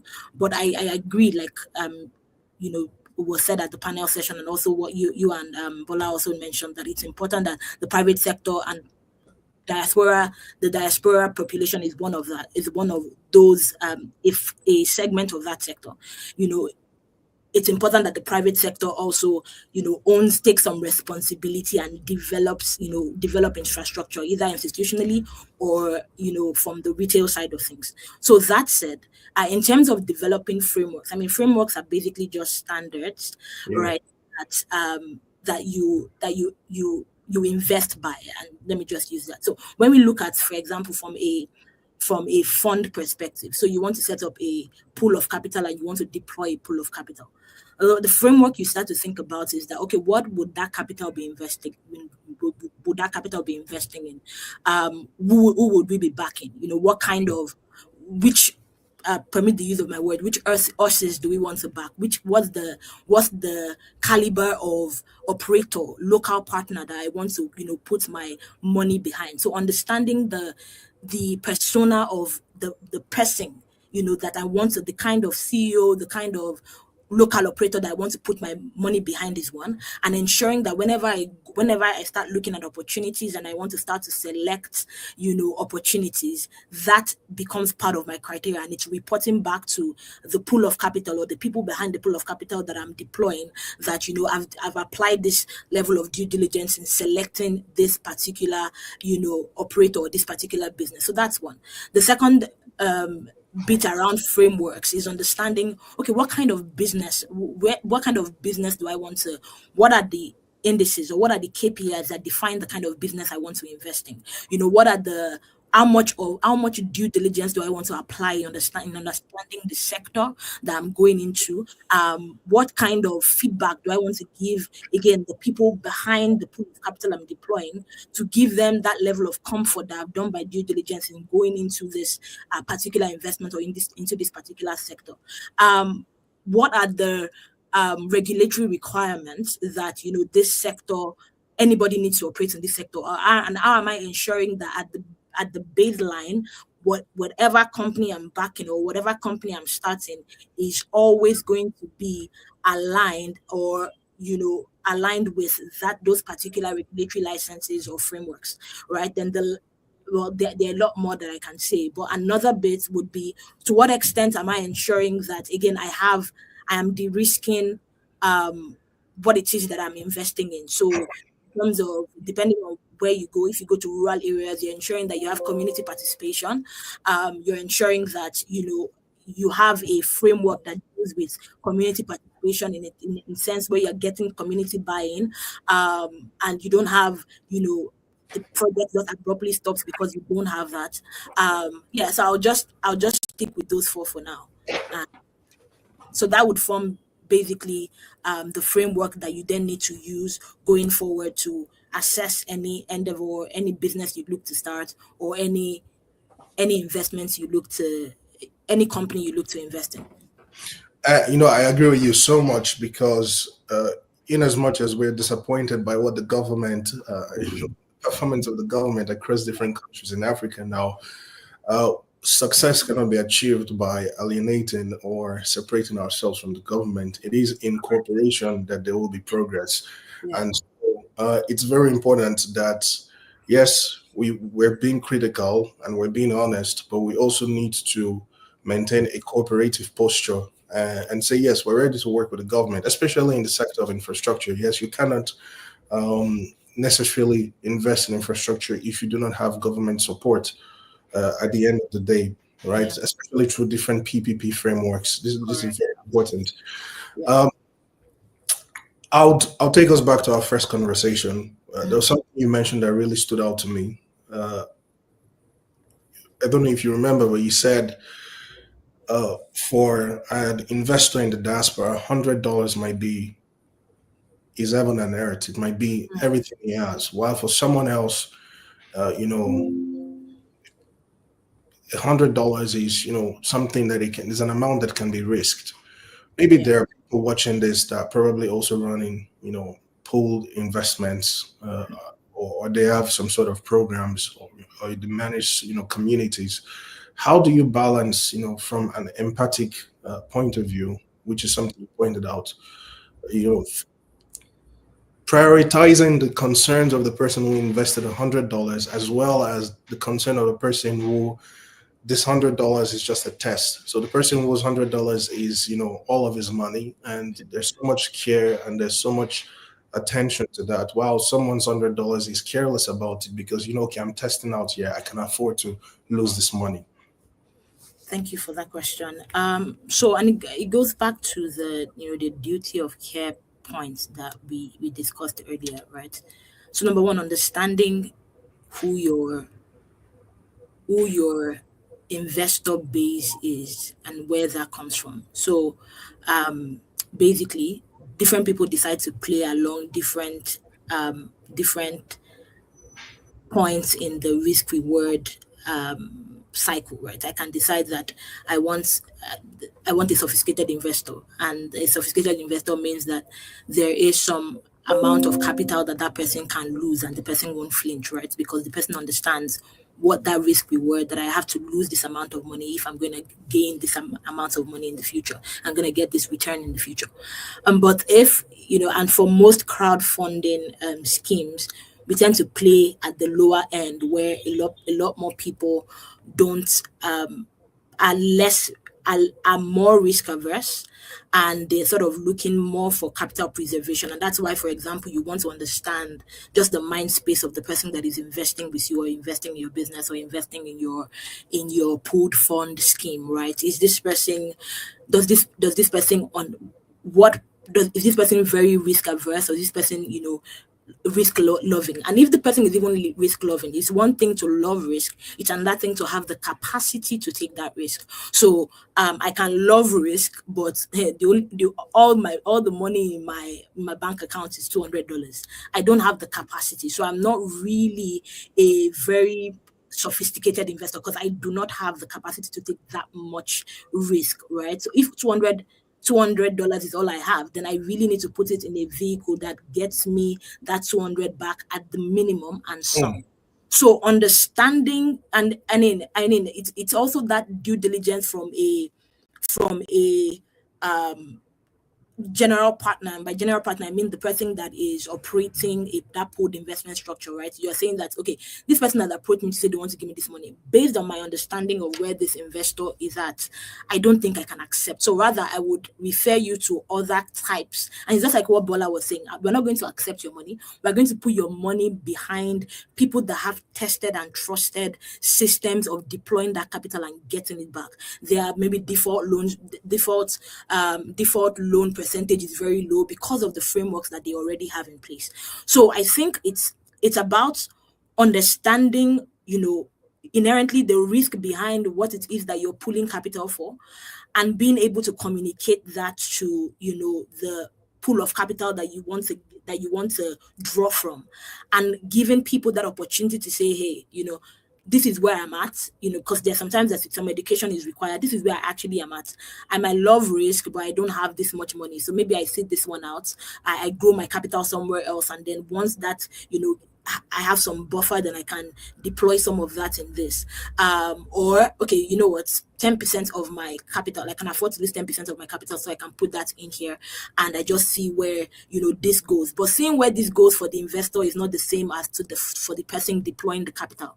The person deploying the capital should not be seeing where this goes. It should be ensuring that every dime, every dollar that is invested with that pooled investment vehicle is working to the best extent possible to return that same capital to the investors. So it's a bit of investor education. It's a bit of honesty, and I think that in itself builds trust, to say that, so based on what I'm running, I can't collect your money. So I would rather I might have partners, or these are mutual fund structures that you can invest your money in instead of us. To be able to invest with us, this is how much we think you need to already have, and how much you should be willing to risk. And it's that amount of money that, we're going to, because again, venture capital, private equity is such that, you win some, you lose some, and the hope is that the ones you win cover for the ones that you lose. So hope that helps. Yes, and that's so interesting that you touched on education, because it's also something we're trying to do at Langovest, right? We believe that, and that's why right now we're starting from community first. We want to engage with the community. We don't want to come impose what we think people want to invest in, right? So we're starting from a community point of view, because we want to listen, want to hear. And I think education is very important, because when you look at it, even with what's going on in the West right now, I will move a little bit from the topic of infrastructure, even with like investment, with blockchain and new investment classes. It's taking time, right? There's a real technology behind it, but it's taking time for people to learn. And we start seeing now in the States with the Genius Act, with the Clarity Act, that have passed in the Senate, the government is beginning to understand the way blockchain works, the way cryptocurrency works. So sometimes it takes a generation for people to learn new investment, or attitude. So I think education is very important, and investing in education will definitely help us, get the horse faster there. Just to conclude, because we're out of time, this is very, I would love to continue, but the guys are already signaling that we're out of time. If we zoom out from individual deals and look at Africa long term, one final question for you. Over the next decade, the next generation, what becomes clear to you about the kind of infrastructure that will shape the continent's future? Okay, that's an interesting question. So I think I would break that into two. The first is catch-up infrastructure. Okay. And then the second would then be growth and leapfrogging infrastructure. So what you find is sometimes, because again, we are constantly sometimes comparing ourselves with, Western economies, we tend to want to get to where they are without recognizing that there are some, industrial revolutions that we are yet to have, that is yet to mature. So, and to have that, for example, the first critical thing that you need to sort out is power. There is, you cannot overestimate or overstate what, just ensure getting 90% electrification across the continent does as a prosperity multiplier and growth multiplier for the continent. So currently, as we stand now, there are about 600 million people in Africa that don't have access to electricity. And they can't even dream. You can't even start to understand the multiple layers of sophistication and technological sophistication and even, growth and prosperity that can come on that, because the basic infrastructure is not even available. I don't even have lights. I can't even watch to see what's happening in another continent to say, okay, I want to even try to localize this within my context and apply it, because I can't even see. So the first I would say is, power infrastructure. I mean, a lot of progress is being made on the continent with regards to that, transmission networks, fossil fuel power, renewable energy, and the levelized cost of energy for example, renewable energy is reducing. So we are seeing more and more adoption of the balance of solar, wind, of course, fossil fuel, thermal, hydro, all of that is coming together, but we just want to see much more, and that's why you see that a lot of, for example, energy transition funds also coming up on the continent to sort of just drive that and accelerate that at a significant scale. So that's one. The second one I would say is social infrastructure, and the reason I say that is we have such a very significant young population in Africa, and we want to ensure that that young population is available and able, not just available, but we're also able. We are able to power the next growth, not just for the continent, but even the world at large. You see, a lot of companies in Western economies, they are looking to Africa as their cost centers, because again, there's available capital and it's more affordable than in their own settings. So having things like education, healthcare, education and healthcare systems. Paul talked about telemedicine systems that just ensures that people are not just available. We don't just have a plethora of human capital on the continent, but they're not able to meet up with the demands of the private sector. They are able and they are capable to meet those demands. So what investment in education, in top tier education, in the emerging economies, and ensuring that if anybody is looking for top tier talents, Africa is one place they can look, regardless of wherever they may be, in the world, right? I know we talked about, digital infrastructure. I think there is, digital infrastructure is not really a white horse, for Africa. I think when you look at, the rapid rate of urbanization that's happening on the continent, the changing consumer patterns, how we are just, catching up in terms of consumption with, the West. Some things like reduced latency, the ability to be able to communicate with the West at a very fast pace is needed, and the only way we get that is ensuring that our internet infrastructure and communication infrastructures are solid. So our data centers, fiber networks, all of that good stuff, also it's very important. So for me, I think over the next medium to short term, I think what we really need is catch up we need to catch up with, all other, Western markets, Western economies. So it's really catch up infrastructure, and then we can then layer on top of that, all of the sweet stuff, robotics, and all of that good stuff. But for me, I would say it's power, it's social infrastructure. Oh, I forgot to mention one as well. It's transport and logistics as well, reducing the cost of foods, the cost of goods, ensuring that, boosting our export potential, ensuring that we can earn more, dollar-based, revenue income. All right. So transport, logistics, power and energy, social infrastructure and renewable, and what was the last one I mentioned? Digital infrastructure would be it.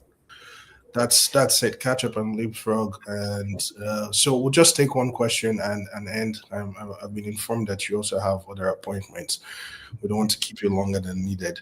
So there are a lot of questions here, but I'll pick one, so that we're not repeating what we've already discussed. I would go back to your professional experience, because I think that's the most standout here, right? Out of everyone present, you have that professional experience working with institutions. So for diaspora community or professionals,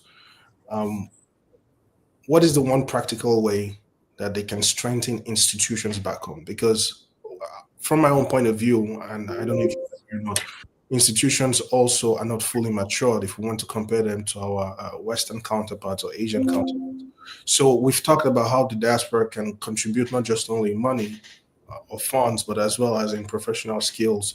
So how do you believe they can, contribute otherwise to strengthen the institutions we have, in Africa and across the continent? And it's thank you for that question. And it's what we've mentioned, right? One of the things I like to say about the diaspora community is that it's the richest supplier. And when I say capital, I don't mean just financial capital. Now it's the richest and purest form of capital there is available. And I say that for three things. Number one, there is exposure to developed economies, whether in Western economies or Asian economies. There's exposure. You understand how things are done. You understand what the global standards are. You understand what the global standards for transparency, accountability,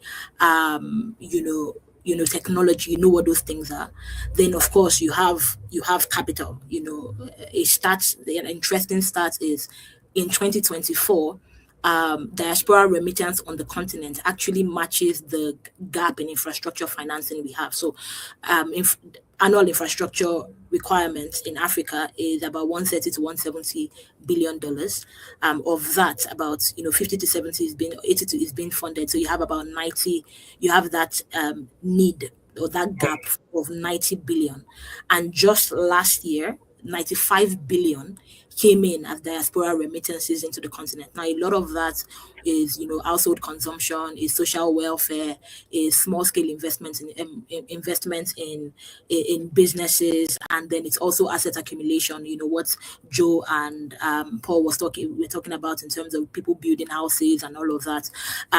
That's what you have. So there is also that financial capital, that the diaspora also possesses, and it's also almost comparative to FDI flows even into the continent. At least as of last year, it was even more than FDI flows into the continent.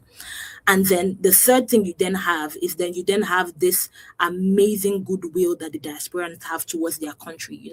Nobody leaves Africa and travels abroad and hopes that their country is just everybody wants their country to be better so that they can even come back and pour back into their country. So when you combine those three forms of capital, there's human capital, there is financial capital, and there's just that goodwill, no strings attached kind of capital. I just want my country to do well.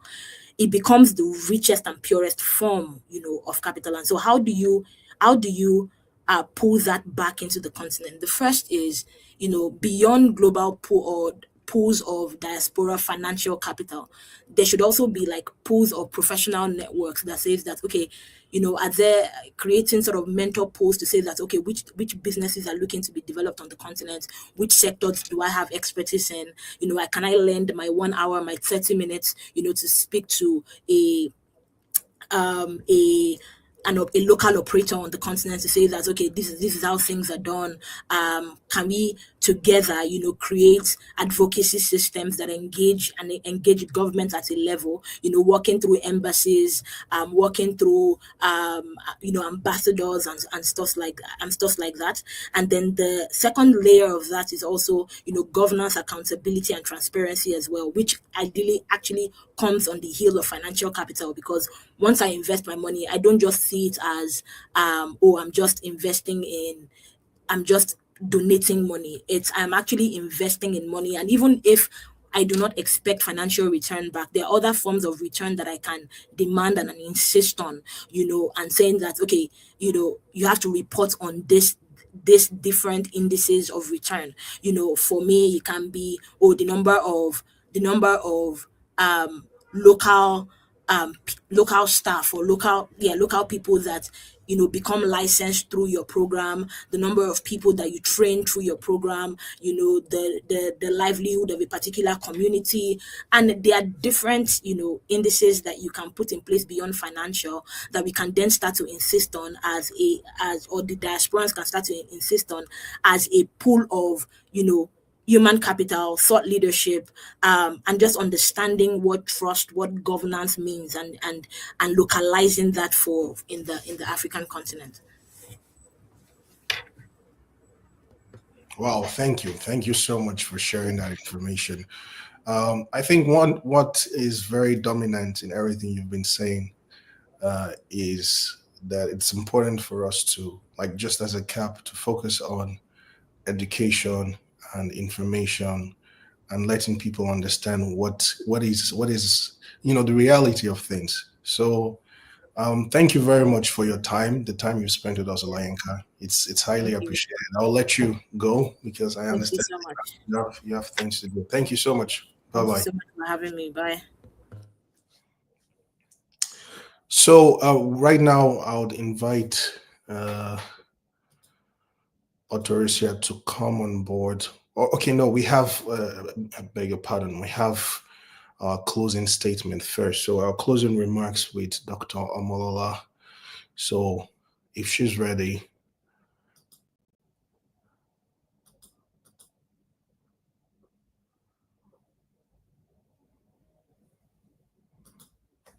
Yes. Welcome back, Antonia. If you could just, the stage is yours. Go ahead and help us bring this event to a close. Okay. I would say this event has been successful, insightful, and life-changing.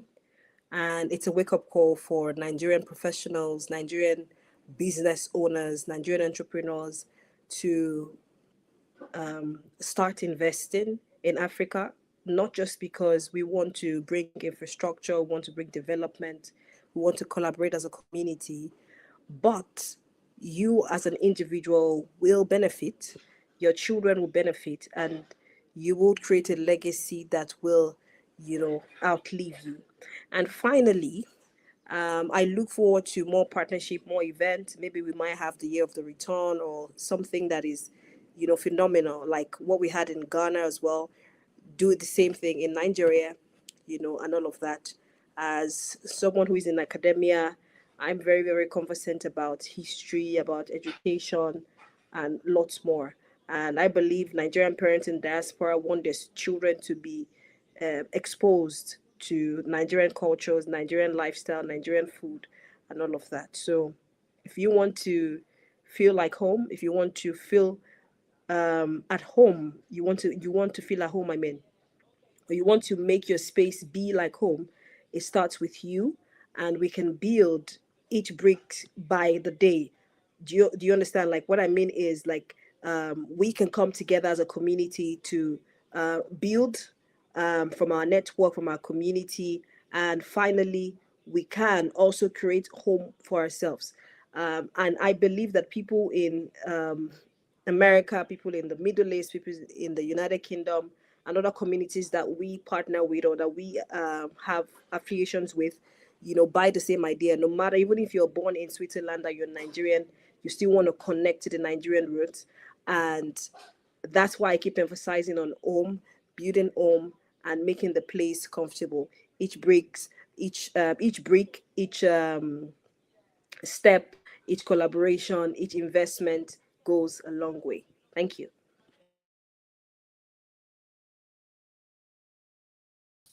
All right. Thank you, Dr. Molola, for that closing remark. Very powerful. You've definitely given me something to think about, and I think the rest of the Langovest communication team. That being said, right now I just want to, I know that we have people watching, and each and every one of you for staying back. It's been amazing. But before you go, very, very important, I want you to go right now on your social media platforms, whether it's X, Instagram, and follow Langovest. Sign up also, go to langovest.com, create an account, sign up, and join our community to discuss. Be part of the conversation. Like I said, next year we plan to roll out product features, but first we want to hear from you. So create your account, langovest.com, www.langovest.com, create your account, sign up, join our social media platforms as well to stay up to date with developments that we will be pushing out throughout the course of next year. Also more events like this, right? I believe there is a section that we'll have Authority come on board and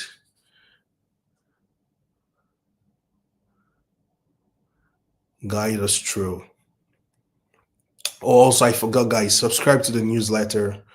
The newsletter keeps you, up to date, right? You'll be in touch with what we're doing.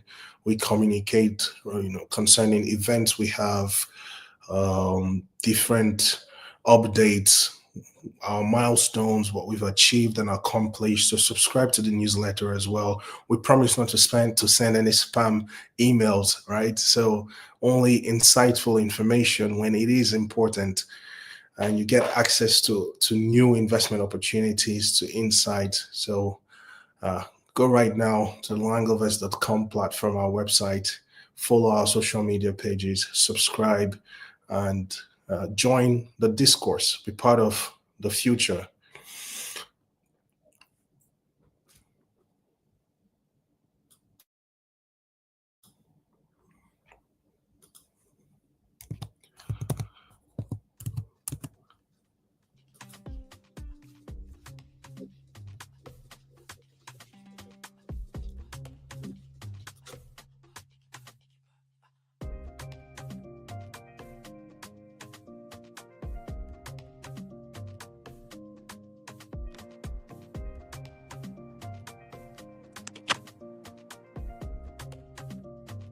Okay, the section a lot of us are excited about, the giveaway.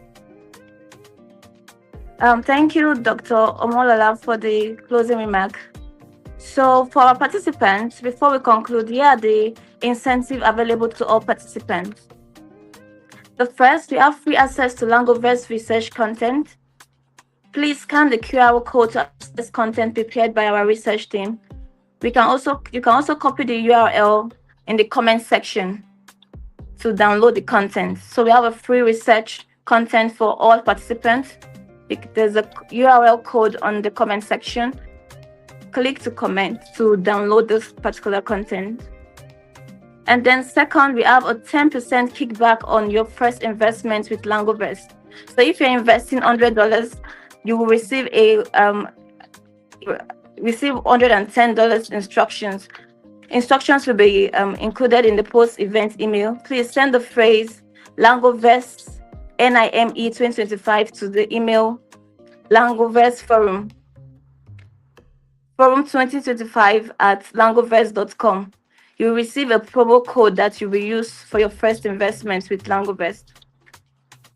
And the $30 we are all waiting for.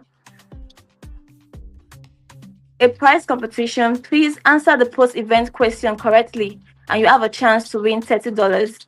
Details will be emailed immediately after the event. Send answers to these questions on your screen to the email forum2025@langovest.com. It's on your screen. Send your answers to these questions on your screen to get access or an opportunity to win the $30 at forum2025@langovest.com. Answers should be sent before 16:30 W8 West African time. So I'm calling on Kevin for a final acknowledgement. Kevin and Martina, please.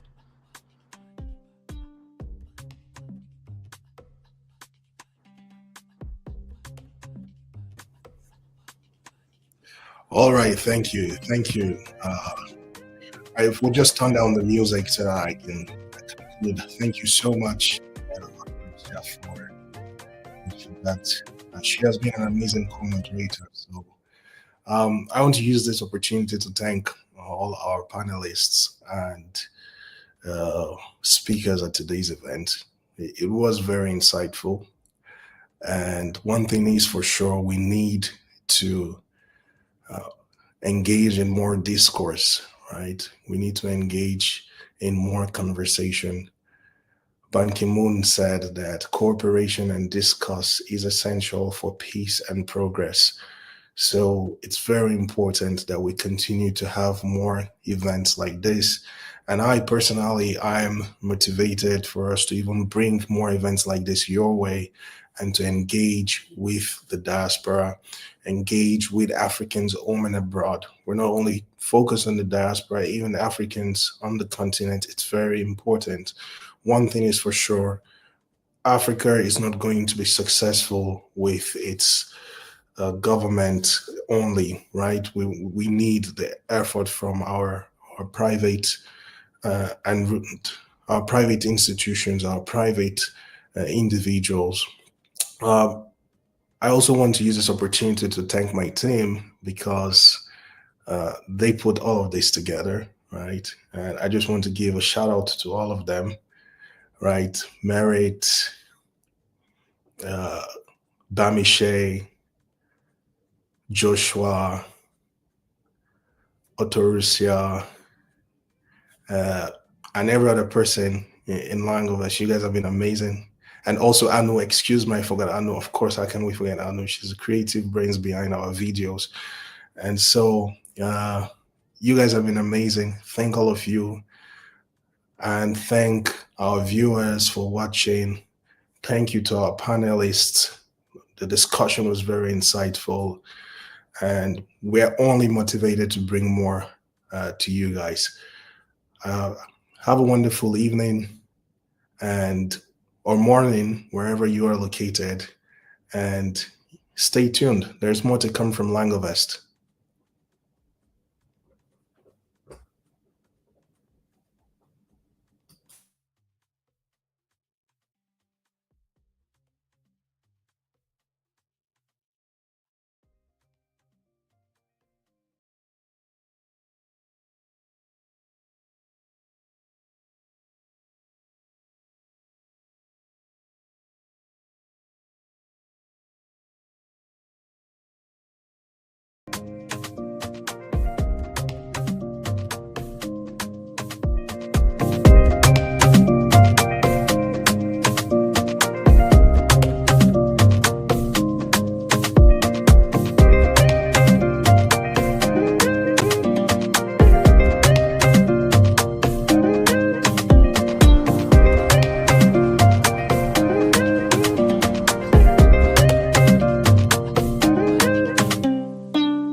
Even before I finished medical school, I always wanted to invest back home. Like many in the diaspora, I had an emotional connection, but there was one clear problem, the problem of trust. If you're in the diaspora like me, you know this feeling.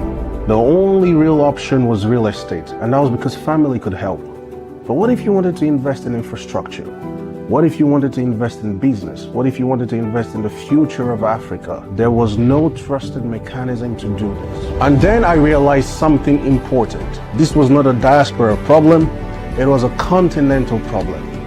If you wanted to invest in business or infrastructure, there was no clear way to evaluate, to understand, and to assess business and infrastructure opportunities across Africa. Living in Ukraine during the war gave me another perspective.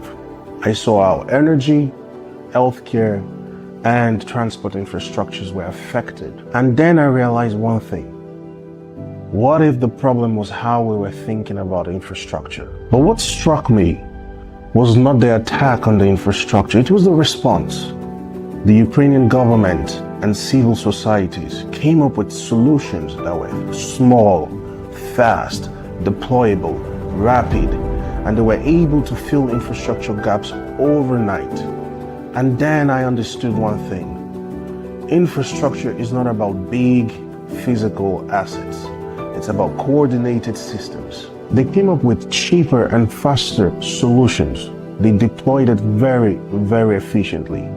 And then I realized infrastructure is about function. It's about enabling lifestyle.